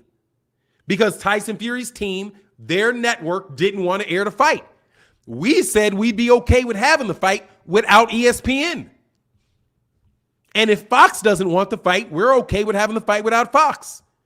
I want my belt back, and I want my belt back because this guy cheated me, and here's the evidence that he cheated me. And don't doubt that that man has the toxicology reports. Don't doubt it, because everything else he said, he came and said. He showed. I remember when I was getting blasted on Twitter. That's when, for everybody that wants to pay attention to everybody that any and every troll that has something to say about me, that's when those cats were like, his real name is Fannon Hancock, and he has a record for pedophilia. Nigga, my name is Martin H. Blackwell, and I don't have a criminal record at all. Sorry. Even the DUI that was on my record disappeared. It ain't even there no more. Miraculously. You know what I'm saying? Had to pass a background check not less than a year ago. Miraculously, I didn't have anything but speeding tickets on my record. I know I had a DUI at some point. It disappeared. Time, I don't know. Whatever the case, it ain't there. So anybody doing a background record on Martin H. Blackwell will find nothing but speeding tickets. But that was the, oh, Martin, you have to respond to this. Oh, you have to respond to this. They're tearing down your credibility. They're saying that you're a pedophile. Your channel will get shut down. Oh my God. No, it won't, because my name is not Fannon. My name is Martin H. Blackwell. Would you like my LinkedIn page? So you know, right? But why did that happen? It happened because I said that Deontay Wilder had proof that Tyson Fury cheated. I said that he had proof, that he was going to be coming out with the proof, and that because of the proof that I had seen, I believe Tyson Fury should be banned from the sport for the rest of his life. Because truth be told, based on what we saw, Tyson Fury should never be allowed in the ring again. I'd like to understand that. I would like to understand that if what Deontay Wilder said is true, and everything Deontay Wilder has said has been done in boxing before, every bit of it has been done before. Every bit. There's not a trick that he said was pulled that you cannot point to another fighter in the back, either back in the day or recently, that has not experienced the same thing. And quite honestly, you can find them having dealt with the same thing fighting on a top-ranked card. Fighting on a top-ranked card. So don't tell me that any of this stuff is not logical, or that it's ridiculous to believe that a man that already got caught doing it in other fights would do it again against a man that knocked him completely unconscious in the last round that they fought. But I'm just supposed to believe. Oh, no, Tyson. What did the guy from Mayweather Gym say? Oh, Tyson Fury would never do that. He's too good a guy. Oh, his morals are too high. His morals are too high. His ethics are too pure to cheat. Tyson Fury.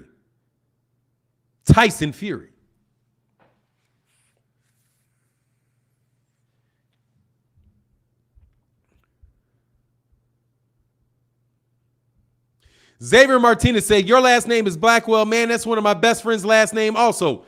There you go. I told you we got Blackwells all over the place. Oh, and then that panoramic documentary came out. You talking about the one we did? Oh, that shit is just done. He's just done. And do not tell me that he can go fight in the UK with no problems. I don't believe that shit for nothing.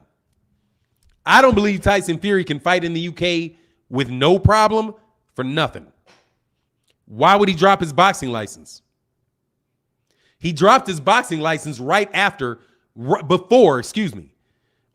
probably after he was informed by Frank Warren that Martin Carefoot was recanting his testimony because Martin Carefoot didn't get the $25,000 that was offered to him. Right after that is when Tyson Fury dropped his UK boxing license. Coincidence? What's the fee for a UK boxing license? Let's see. How much does it cost to apply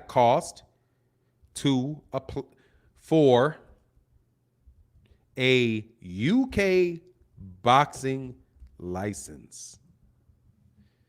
What is the cost? What is the fee? What's the fee? You think it's in the millions that this rich man didn't want to pay?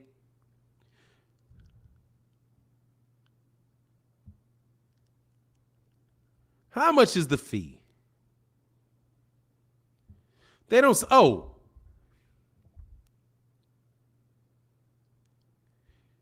How to apply. They don't even say it. They don't. Here's the British Boxing Board of Control. How much is the fee? Where is the fee, dog? Somebody give me the fee.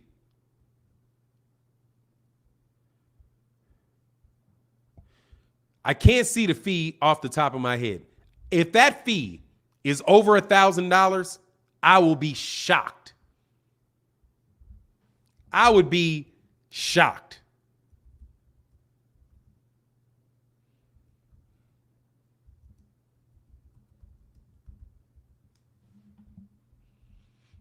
How much does it cost to get a boxing license? $20.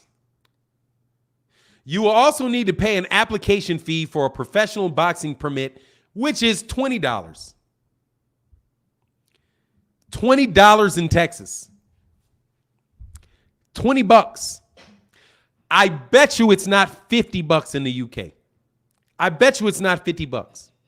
So why would Tyson Fury not pay $50 or 50 pounds to keep his boxing license active?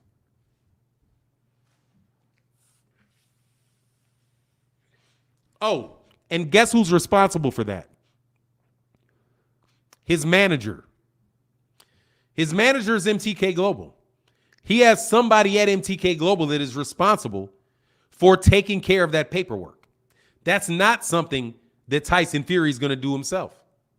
I know that because when I looked at the boxing licenses for Errol Spence Jr. and Deontay Wilder, their Texas boxing licenses, you know what they have to apply for to fight in the state of Texas?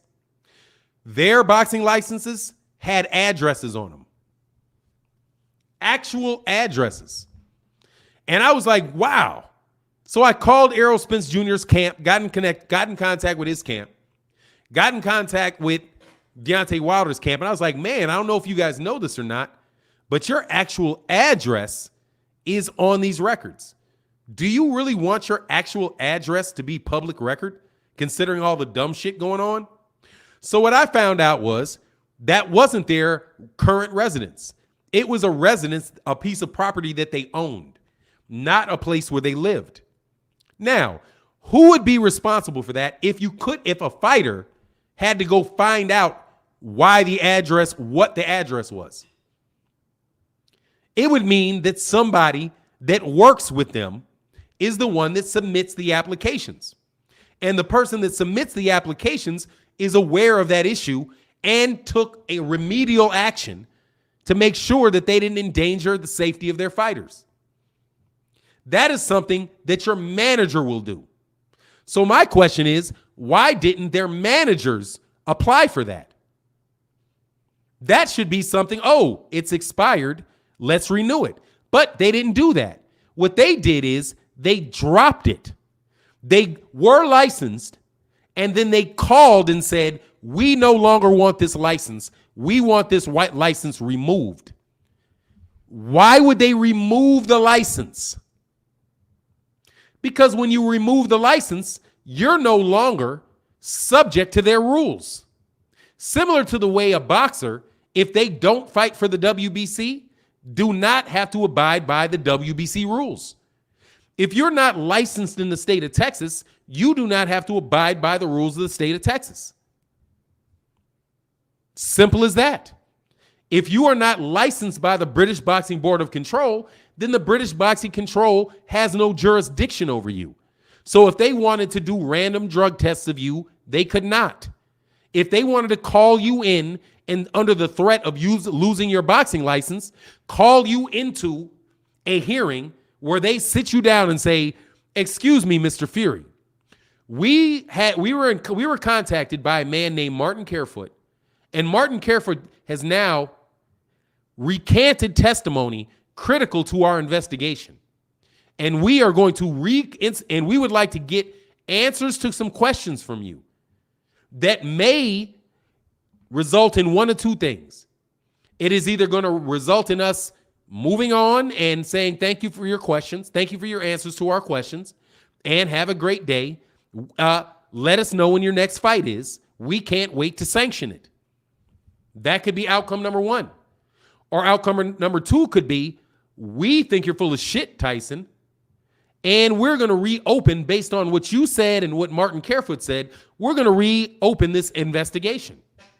And once we, the British Boxing Board of Control, open this investigation, formal investigation, then we may reach out to our counterparts in Nevada, our counterparts in Texas, our counterparts in New York, and let them know that we have suspended your boxing license.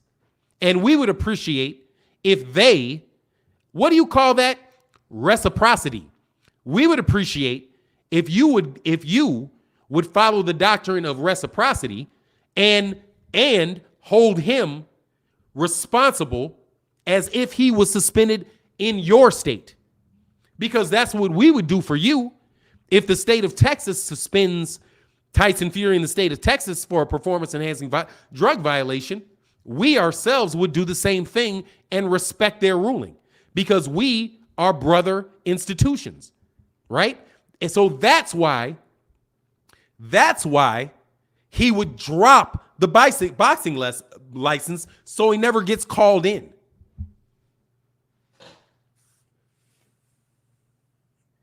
And their fan base in the comment section said that, laughed at the idea. They laughed at it. They're like, ha, ha, ha, ha, ha. No, Tyson Fury's never going to get in any trouble for this because he dropped his boxing license.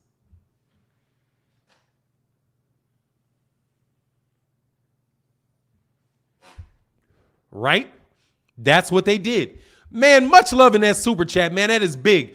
Corey McGowan in that super chat, man. Thank you so much, man, for the support and the love in that super chat, man. Thank you. Because you definitely helping the channel a ton with that one. And that's 2 hearts, 3 pounds, and 3 thumbs up. I can't ask for a better comment.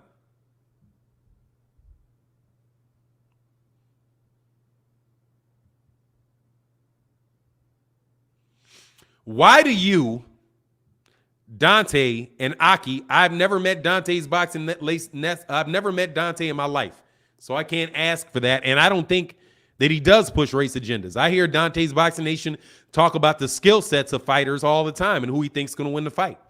Dante's Boxing Nation is one of the better, honestly, is one of the better commentators on fights. I think that's what he's best at. So, sorry, don't follow that one. Aki, I don't know. I don't listen to Aki enough to tell you what agendas he pushes. Me, I don't push racial agendas other than treat black fighters fairly. If that's my agenda, yeah, I got an agenda. Treat black fighters fairly. Pay them the money that they deserve. When they have skills and they demonstrate it, give them the respect. I would think, Jala Mela, that you might have that question for Ring Magazine, and ask Ring Magazine under what scenario under what scenario, 180 with your scenario, with your medicals, thank you, $180, right? Under what scenario would you think that Josh Warrington is a better fighter than Gary Russell Jr. if you're looking at their skills? I'm not the one pushing Josh Warrington. If you look at Monster Inoue's skill, what's the big deal about him? He's a big puncher at a little weight class. He's knocking people out. He got in there with Nonito Donaire, a washed up Nonito Donaire, and almost got stopped. You know why? Because he pulls his head straight back. I talk about that all the time. I think maybe you need to do better research, Jalamella. But again, I can't speak for other channels because I pretty much do my own thing. Terrell Harris said, random thought. Wilder versus Fury 1, tampered gloves. No doubt. Fury versus Wilder 2, drugged and tampered gloves. Drugged, highly believable. Tampered gloves, no doubt. Why wouldn't Fury make 3? Because he can't, exactly. Because he can't cheat. Because he can't cheat. Because he can't cheat. And he's going to lose. He's going to get knocked out. Because he has no chin and he can't punch. Whole bunch of skills, can't punch. You know what that's like? That's like being a businessman, having a lot of skill, right? You know how to sell. You know how to sell. You have a very good product, right? You have a very good, no. You're a very good businessman. You know how to sell. You have the resources to put the product to market, but your product sucks. It breaks down and people don't like it.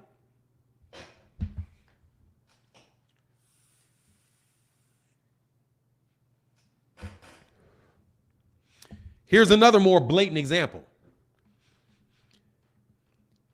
There's a lot of dudes that can beat me up in a street fight.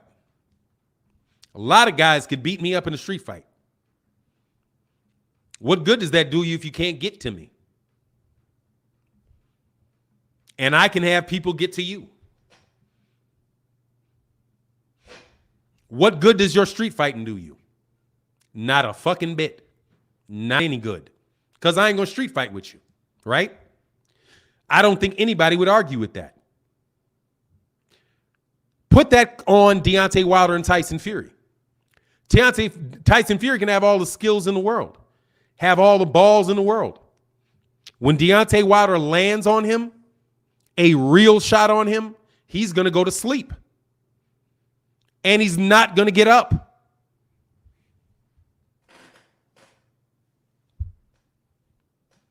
There you go. So what difference does it make if he can feint all day? What difference does it make if he's got great upper body movement and he's so technically sound? If when he gets hit, he goes to sleep. Doesn't do any good, does it?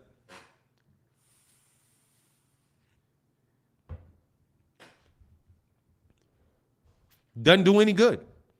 And that's why he don't want that fight. Because he knows that. All that shit you learned can all go bye-bye. And quite honestly, that's the beef that Deontay Wilder has with Mark Breland. Look, man, my head was clearing. 2-3 more rounds, my head had been cleared. That shit might have been out of my system. I can knock this dude out anytime. Why would you stop the fight? And that's why he got fired. Even if he did the right decision in his own mind. And even though a whole bunch of other people agreed with him, he deserved to be fired for that reason. And that reason alone. Deontay said, no, do not do it. Because I know there's going to be rounds that I'm going to lose against this guy. But I'm going to catch him. And when I catch him, he's going to go to sleep.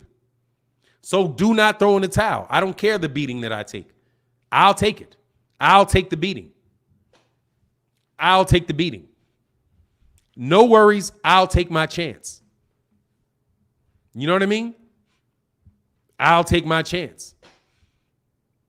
When you go somewhere by yourself, you say, hey, I'll take a chance by myself. I think I can make it. Other people might say, no, don't do that. Don't do that. No, don't do that. Don't do that. It'll be trouble for you. And you can say, hey, no, I don't care. I'm going. That's the deal. I said what I said. I'm doing what I'm doing. If they get me, they get me. That is every human person. That's every human being's right. That's your right. Boxing is something where you can get killed. And Deontay Wilder said on multiple occasions, look, dude, if I hit somebody and they die, I'll be okay with that because that's part of the game. So why would Deontay Wilder hold himself to any less standard? Right? Hey, man, I'm hitting people with bombs, homie. I'm hitting people with bombs. Bombs that I know can kill these dudes. So if I'm in there having a fight and somebody's hitting me with things, I'm not going to quit. Just like they never quit. Luis Ortiz didn't quit after he got hit with the shit he got hit with. He got back up and he kept fighting. Tyson Fury got up with the shit he got hit with and kept fighting. Why when Deontay Wilder is standing up, he's standing up. Why can't he keep going? Tyson Fury was allowed to keep going and half his face was hanging off against Tom Schwartz, against Otto Wallin. Half of his face was hanging off. Blood all over the place. Only reason that fight didn't get stopped was because it was Tyson Fury. But they didn't stop it. Why? Because Tyson Fury would want to fight through that. So everybody said, oh no, Tyson Fury will find a way through it. Even though he's bleeding all over the place and any other fight would be stopped, because Tyson Fury has so much heart, we've got to let Tyson Fury continue to fight. Right? But people act like that's crazy for Deontay Wilder to do that and want that. And exactly, the ref didn't stop it. If the ref stopped it, that would be the ref. They'd be like, the ref stopped it. But the ref didn't stop it. Mark Breland stopped it against orders. You get fired for things like that. And that is understandable. It just is. You know what I'm saying? Right. Nigga lost. Nigga lost. What's that? Southern Sea Boxing? JT said, that's a good point. If Breland was going to stop it earlier rounds would make sense. But by the 7th, Wilder was more active. Hey, he had an order. He didn't follow the order, dog. Clearly. But see, people would say that the complexion for the protection isn't real. Dog, it's very, very real. Very, very real. The complexion for protection is very real. Very real. Okay? It's called white supremacy, homie. And it's in full swing.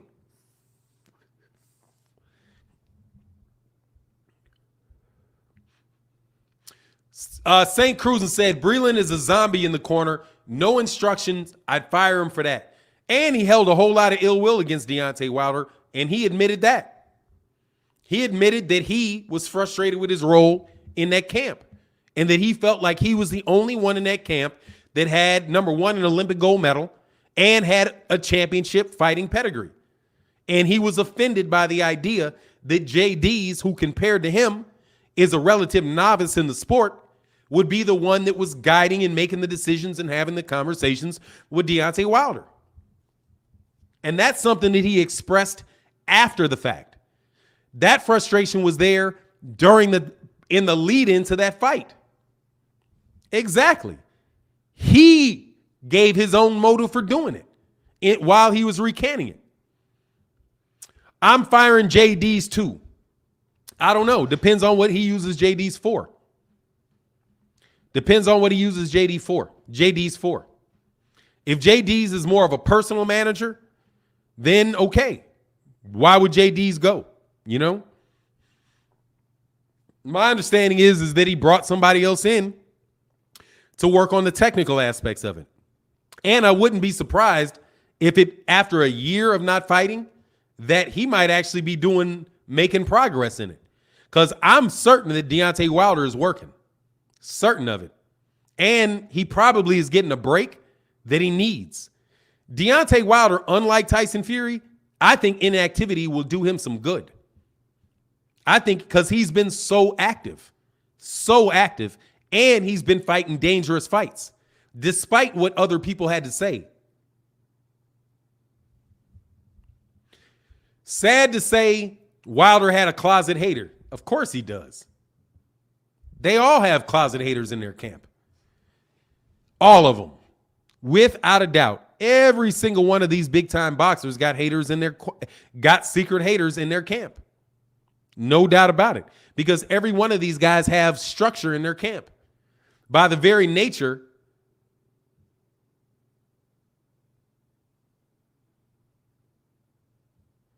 Oh, yeah. Yes, it's the nature of it. Whenever you're the head of an organization, you're going to have a lot of haters. Because there are people that aspire to be you. And no matter what their initial stance on you is, at a certain point, at a certain point of their progress, they're no longer going to see you as an inspiration. They're going to see you as competition. And when they see you giving favor to one person over them, right? They're definitely going to have some type of resentment towards you. That's just a fact, man. That's why I think it's very important for anybody to always change people in your camp that are related to your money. Like people related to your money, the people counting your money, you got to change them every couple years. Like every 3 years at the most with people watching your money. Like 3 years at most. Never let somebody watch your money for 10 years. 10 years, they got very used to your money. And they got very used to behaving as if your money is their money. And once they get used to it, even they get to expect it, dude, you're going to get pushback whenever you have anything, right? So with Deontay Wilder, dude, there's a lot of people really trying to push. And matter of fact, Tyson Fury offered Mark Breland a job when he got fired, or actually before he ever got fired. Before Mark Breland ever got fired, he was offered a job by Tyson Fury if he did get fired. And he was offered that in public. Dude, that's scumbag shit. That is some you look guilty as fuck type shit, man. Terrell Harris, man, thank you so much for holding down the channel, man. He said, Fannon, appreciate the great content. These guys never want to mention all the fighters are called out on their BS on your shows. Example, Dillian Whyte, AJ, Big Baby Miller have been talked about like Fury. YDNSAB. You got to let me know what that is. You don't know shit about boxing. Sorry, you did let me know. Thank you for letting me know. You don't know shit about boxing. Of course they don't. Said this is Fannon International Boxing Channel. It is. What's the beef? Always has been Fannon International Boxing Channel. Always has been Fannon International Boxing Channel. Will be Fannon International Boxing Channel. Like it or lump it, homie. As long as I'm in good health, I'm not going anywhere. And if I get in bad health, I'll take a break and I'll be right back. Unless I die. And in that case, hey, man, I'll be back. I'll still be back. At least according to my logic. You know what I mean? People really do overestimate death, man. Really overestimate it. Overestimate it. Overfear it. Damon Smith says, people accuse Wilder of not fighting top competition, whereas the truth is it's actually the other way around. Right. Cass, I like how you put that, Derek. That sounds very similar to the one you did yesterday. Yeah. But see, that is connected to or similar to Gary Russell Jr. They say the same thing about Gary Russell Jr. Gary Russell Jr. doesn't deserve a fight because Gary Russell Jr. hasn't fought anybody. And nobody will fight Gary Russell Jr. because Gary Russell Jr. hasn't fought anybody. And because Gary Russell Jr. hasn't fought anybody, Gary Russell Jr. doesn't deserve a fight. And Gary Russell Jr. doesn't deserve a fight because nobody will fight him. Because nobody will fight him because he hasn't fought anybody. And because he hasn't fought anybody, he doesn't deserve. And it'll go in a loop. It goes in a loop. And it's been going in a loop for Gary Russell Jr. for like 3-4 years now. So much so that even the people that say they support him buy that. Look, the guy fights his mandatories. The only fights he's allowed to have are the fights that the WBC gives him. If the WBC doesn't give him a fight, he doesn't get a fight because nobody else will fight him. Unless there's somebody desperate, like Kid Galahad or somebody, right? Kid Galahad wants a shot. Yeah, I want another championship shot. So Kid Galahad says, yeah, come over to the UK and fight me over in the UK. Kid Galahad. As if when Gary Russell Jr. beats Kid Galahad, people aren't going to do anything but turn around and call Kid Galahad a bum. I am going to continue to harp on the fact that people kept saying that Josh Warrington was the top 126 pounder because he beat Carl Frampton.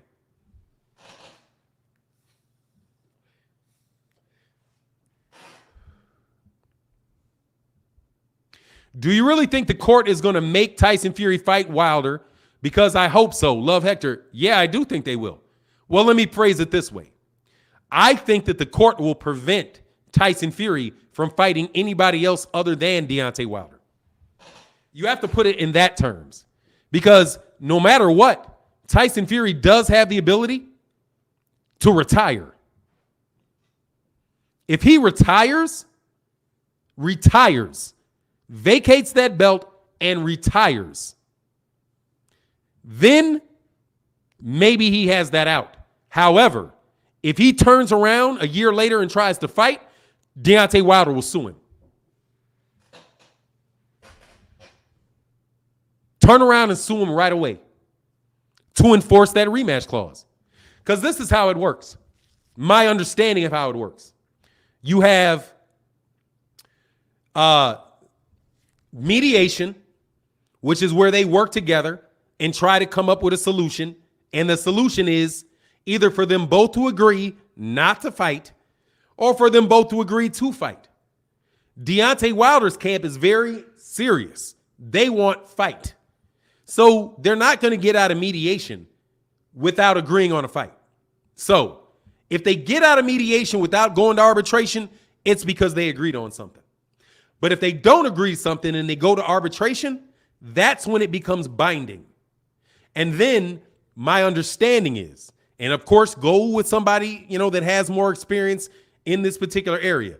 But my understanding from the research that I did is that when they go into arbitration, that same judge will then act as if you are in a court of law. And they will ask for evidence. They will ask for arguments. And they will then allow people to make counter arguments. They will then, at a certain point in time, after the arguments are wrapped up, they will then issue a decision. That decision will be legally binding.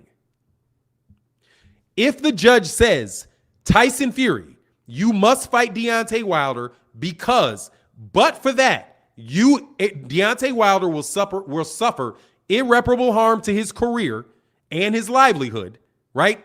Your next fight, Tyson Fury, must be against Deontay Wilder. You are enjoined or prohibited from fighting for that WBC champion or having another professional boxing match against anybody other than Deontay Wilder. At that point in time, the arbitrator is done. The arbitrator is not going to enforce it. What will happen is that Tyson Fury and Deontay Wilder will enter into a negotiation. They will enter into a negotiation for that fight. If Tyson Fury tries to fight somebody else, Deontay Wilder will take Tyson Fury to civil court, where you have an actual judge, right? In an actual court with actual sheriffs and actual ability to enforce it, which means whatever they think they need. Like maybe if you don't take the fight, you go to jail. Similar to like in the civil court where the judge said, you have to pay Adrian Bronner, you have to pay this lady $800,000. If you don't, I'm going to pick you up and put you in jail. So that's what Tyson Fury's looking at. After arbitration, that decision becomes enforceable by law. Guess who else would be subject to that? I do believe. I think there's a chance. Top Rank could be enjoined. ESPN could be enjoined and prevented from airing Tyson Fury fights by order of law, by court order. Oh, we heard, ESPN, that you're going to air a fight with Tyson Fury. We hereby, the court, order you to tell us, number one, is that true? Number two, what the details are. And if these are true, we order you to stop immediately. Do you think ESPN is going to say, oh, fuck the Northwest District Court? You know what I'm saying? Whatever court that's in? No, they will not. That's where Tyson Fury is. So Tyson, all this talk about the contract being expired, dude, there's something called promissory estoppel, dude. Promissory estoppel, people, this is what promissory estoppel is. Where two parties never intended for there to be a contract. Never intended it. But because of the public interest, the court will find that there was a contract there and enforce it. That's called promissory estoppel. If you can do promissory estoppel on just a general scenario, I have to believe that there are judges that will use the concept of promissory estoppel on a clause in a contract and say, even though these parties had this in the contract, they, for the sake of public interest, we're going to find that they agreed on something else and we're going to enforce it. Contracts is a very, very loose thing, man. Very, very, very, very loose. Even when you're looking at the concepts that people have that sits behind contracts, right?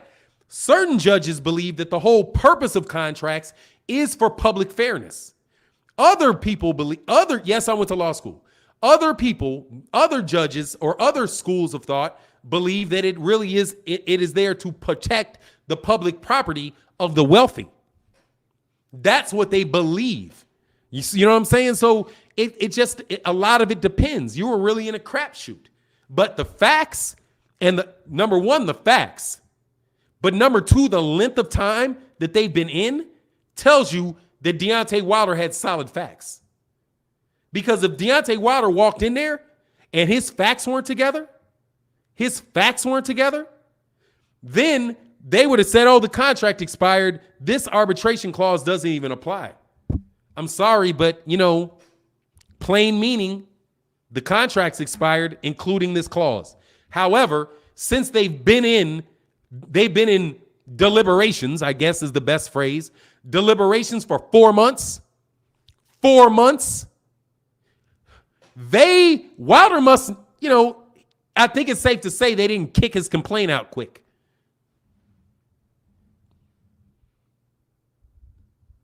Bill Horn said, you went to law school. Yes, I did. I went to law school. I am a man with a legal education. Yes, I am. Wilder could sue for attempted murder. Fury better take this fight. I don't know. I don't know if that's true or not. I don't know. Monetarily, though, he ain't getting exactly Howard Law, baby. And I remember the shit. Because I don't forget concepts. They're stuck in my head, dude, like glue. Only the Funk said, peace, Fannon, and thank you so much for supporting us on the channel. Thank you for supporting over the Instagram where where we're promoting the young fighters, the amateur fighters, the up-and-coming fighters, the established fighters, and the veterans. And the legends and retired guys as well. So thank you very much, man. It costs money to get those videos produced, and you guys' support is just, it means a lot. It said, peace, Fannon. People really scared of Gary Russell Jr. I think Fury will vacate the belt. I wouldn't be surprised if Whyte gets KO'd again. On the first part, I agree. They're going to lose to Gary Russell. Those guys can't beat Gary Russell. I think that Fury will vacate the belt. That's a very, very, that's a likelihood in that, man, because he's a bitch. You know, you always got to bring in the he's a bitch aspect to it. He's a bitch. And that's what bitches will do. If you don't believe he's a bitch, you must be a bitch. Straight up. Because if you look or not educated on what he's done in the past, but that John McDermott fight, the John McDermott fight 2, right there proved he's a bitch. Sorry. When you got that big of size advantage over somebody, he's what, 6 inches taller than Mike, 7 inches taller than John McDermott, outweighed John McDermott by 100 pounds, and still cheated him on the gloves. Still cheated him on the gloves. Still cheated him on the gloves. Insisted that he wear these big ass padded gloves where Tyson Fury wore Reyes punching gloves. Because in the first fight, Tyson Fury couldn't hurt John McDermott. Couldn't hurt him. So I got to take the padding. Let's get some padding out of these gloves. Let's get some padding out of these gloves and fight him now. And then when they negotiated it, when John McDermott was like, okay, you want to wear those gloves? I'll wear the Reyes gloves too. So he went and bought some Reyes gloves to fight in. Some puncher's gloves. And Tyson Fury was like, no, you can't wear puncher's gloves. Like, what? You're wearing punching gloves. I'm wearing the same gloves you're wearing. Why can't I wear the same? Why can't I wear the same gloves you're wearing, Tyson? Because it's in the contract. Because I said so. That shit. Come on, man. Many people thought he lost to John McDermott the first time.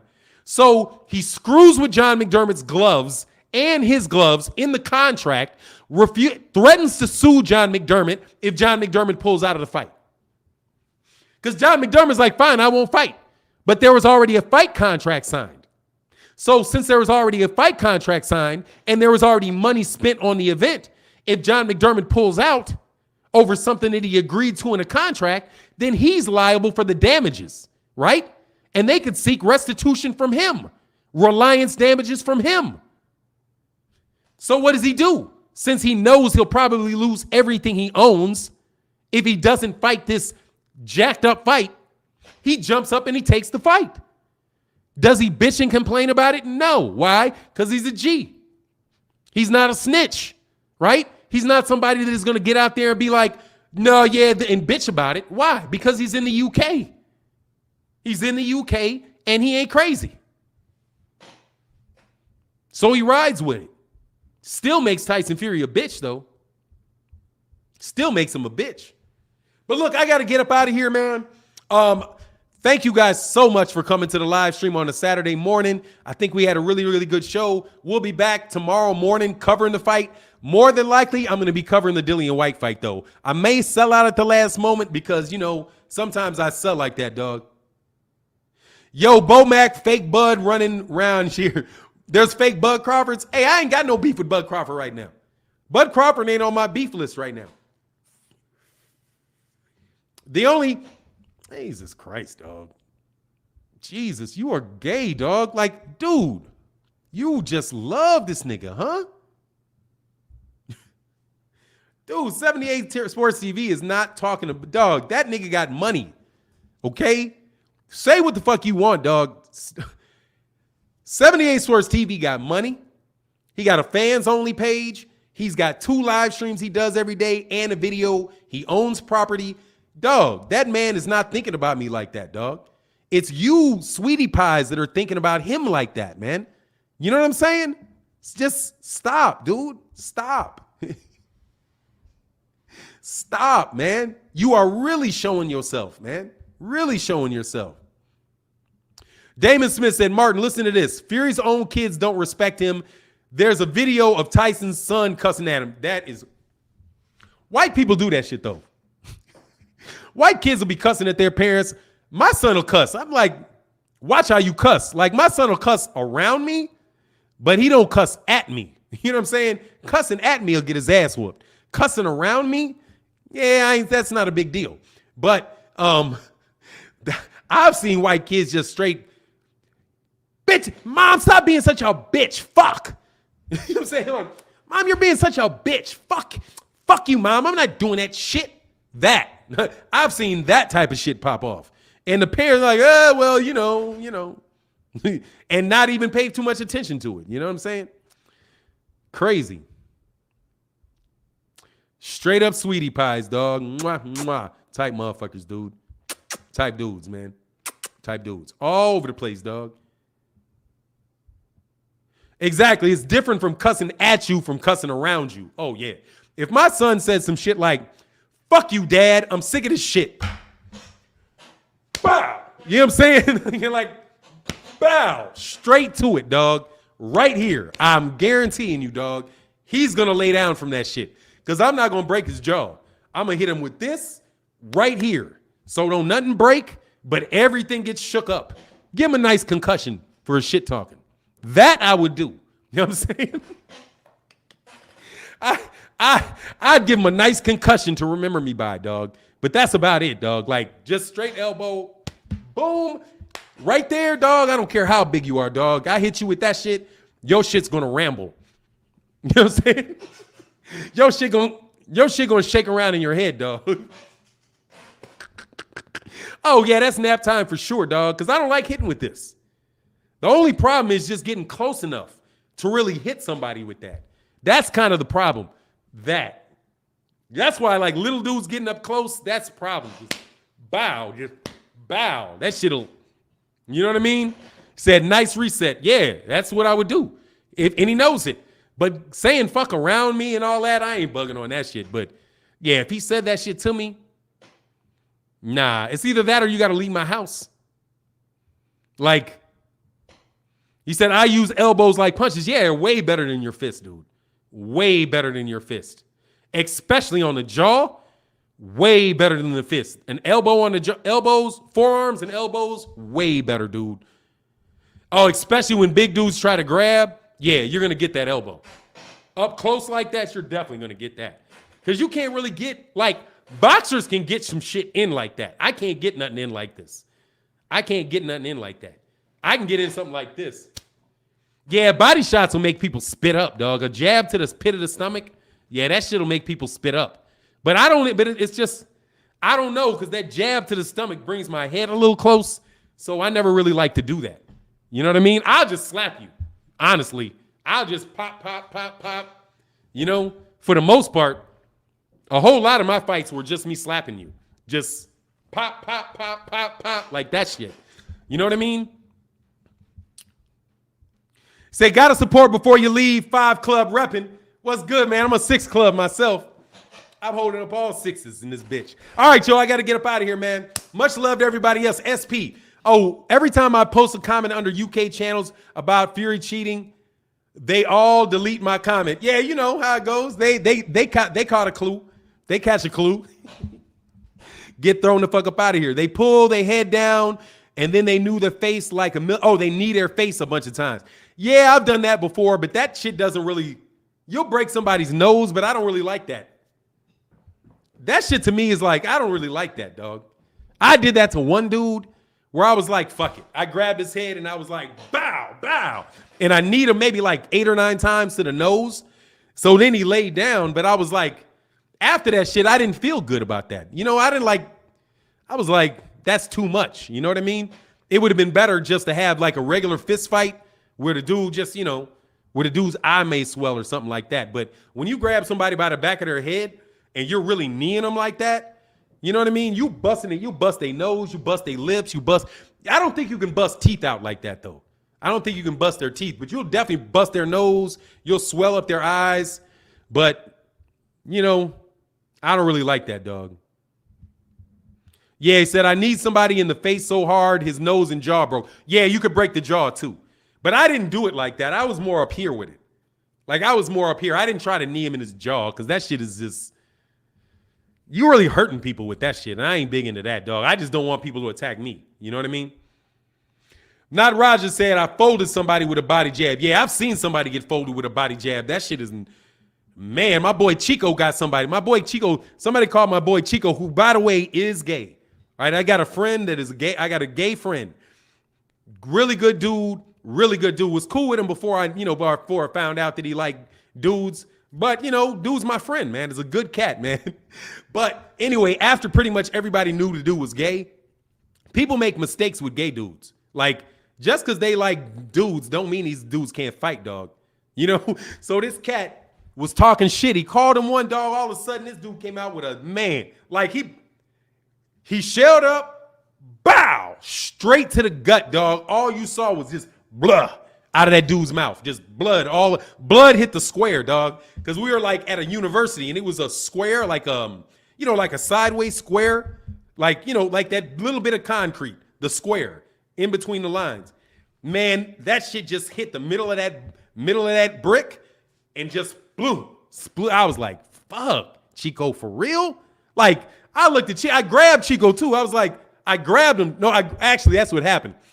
When he called him, I tried to grab him. I tried to grab dude and was like, man, don't. But he did his shit like flexed out of it. When he flexed out of it and looked at me, I was like, okay, fuck it.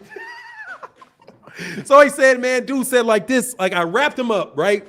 But he flexed enough to get my arms up. And I was like, oh, no, you serious? He looked at me like, I was like, he's like, nah. He's like, nah, no matter what you do, I'm getting this dude. So I was like, all right, I let it go because I ain't about to fight Chico for this dude calling him that. I was just trying to kill it, right? Just trying to kill the beef. But man, that dude hit him with that shot. He might have hit him with a two-piece, actually. I think he might have hit him with a jab he hit him with a jab. That's what he did. Hit him with a jab to the stomach. Then he hit with a right. Then he hit him with a right to the jaw. And the right to the jaw is when the blood spewed. But the stomach shot is what bent him over. And then that shot to the jaw is what made the blood spew. But yeah, that's why you don't fuck with boxers. Like, Chico was a boxer. That's why I don't. He said special too. Yeah, like yeah, and that's why no. You know what I'm saying? He said, Jesus Christ, that dude drunk too much Kool-Aid. Yeah, jabs are underrated. Yeah, you can win a fight with a jab all day. Most cats can't throw straight punches. That's been my experience. Most of the fights that I've had, people can't throw straight punches. So if you're fighting somebody that can't throw a straight punch, dude, they're pretty much trying to get you on the ground. And as long as you stay away, you stay at good enough a distance, dog, you're going to drop them with a shot. You're going to drop them with a shot. And if you drop them with a shot and you get on them, then it's a wrap because you just pounding after that.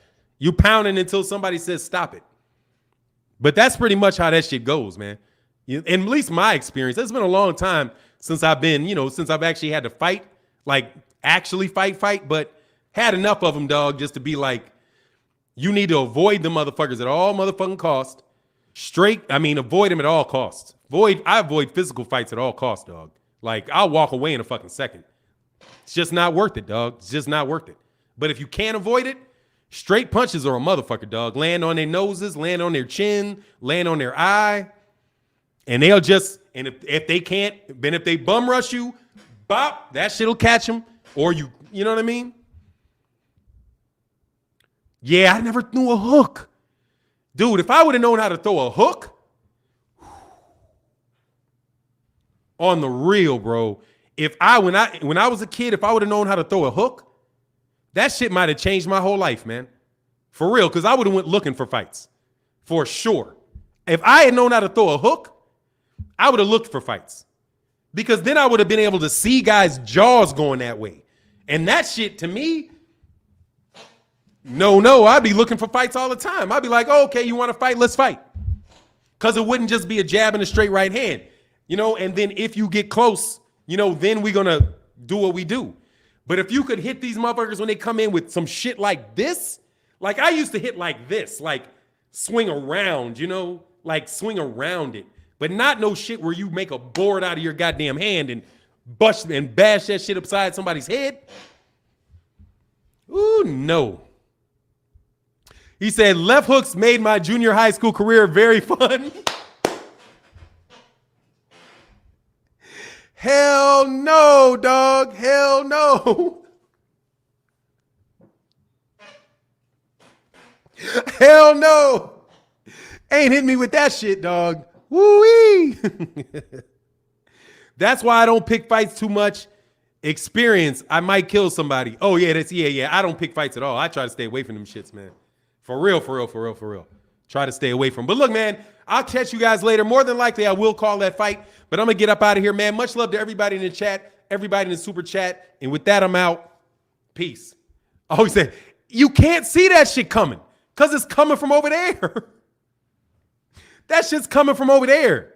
You got to, like, expect it. And you're not conditioned. Like, fuck is this shit coming from, bro? You know what that shit remind me of? That hook reminds me of playing like my son when now he can hop step. Where, because he just hop steps right around me, like 1, 2, and he's directly behind me. So I can't do anything. By the time I turn around, that ball's already gone, you know? It's just something that really highly skilled athletes know to do that normal folk that don't get trained don't know how to do. And that hook is very, very dangerous, dog. Like, very, very dangerous, dog. You know what I mean? Be lucky, bro. Thanks, man. But anyway, I got to get up out of here. Much love in the chat. Peace.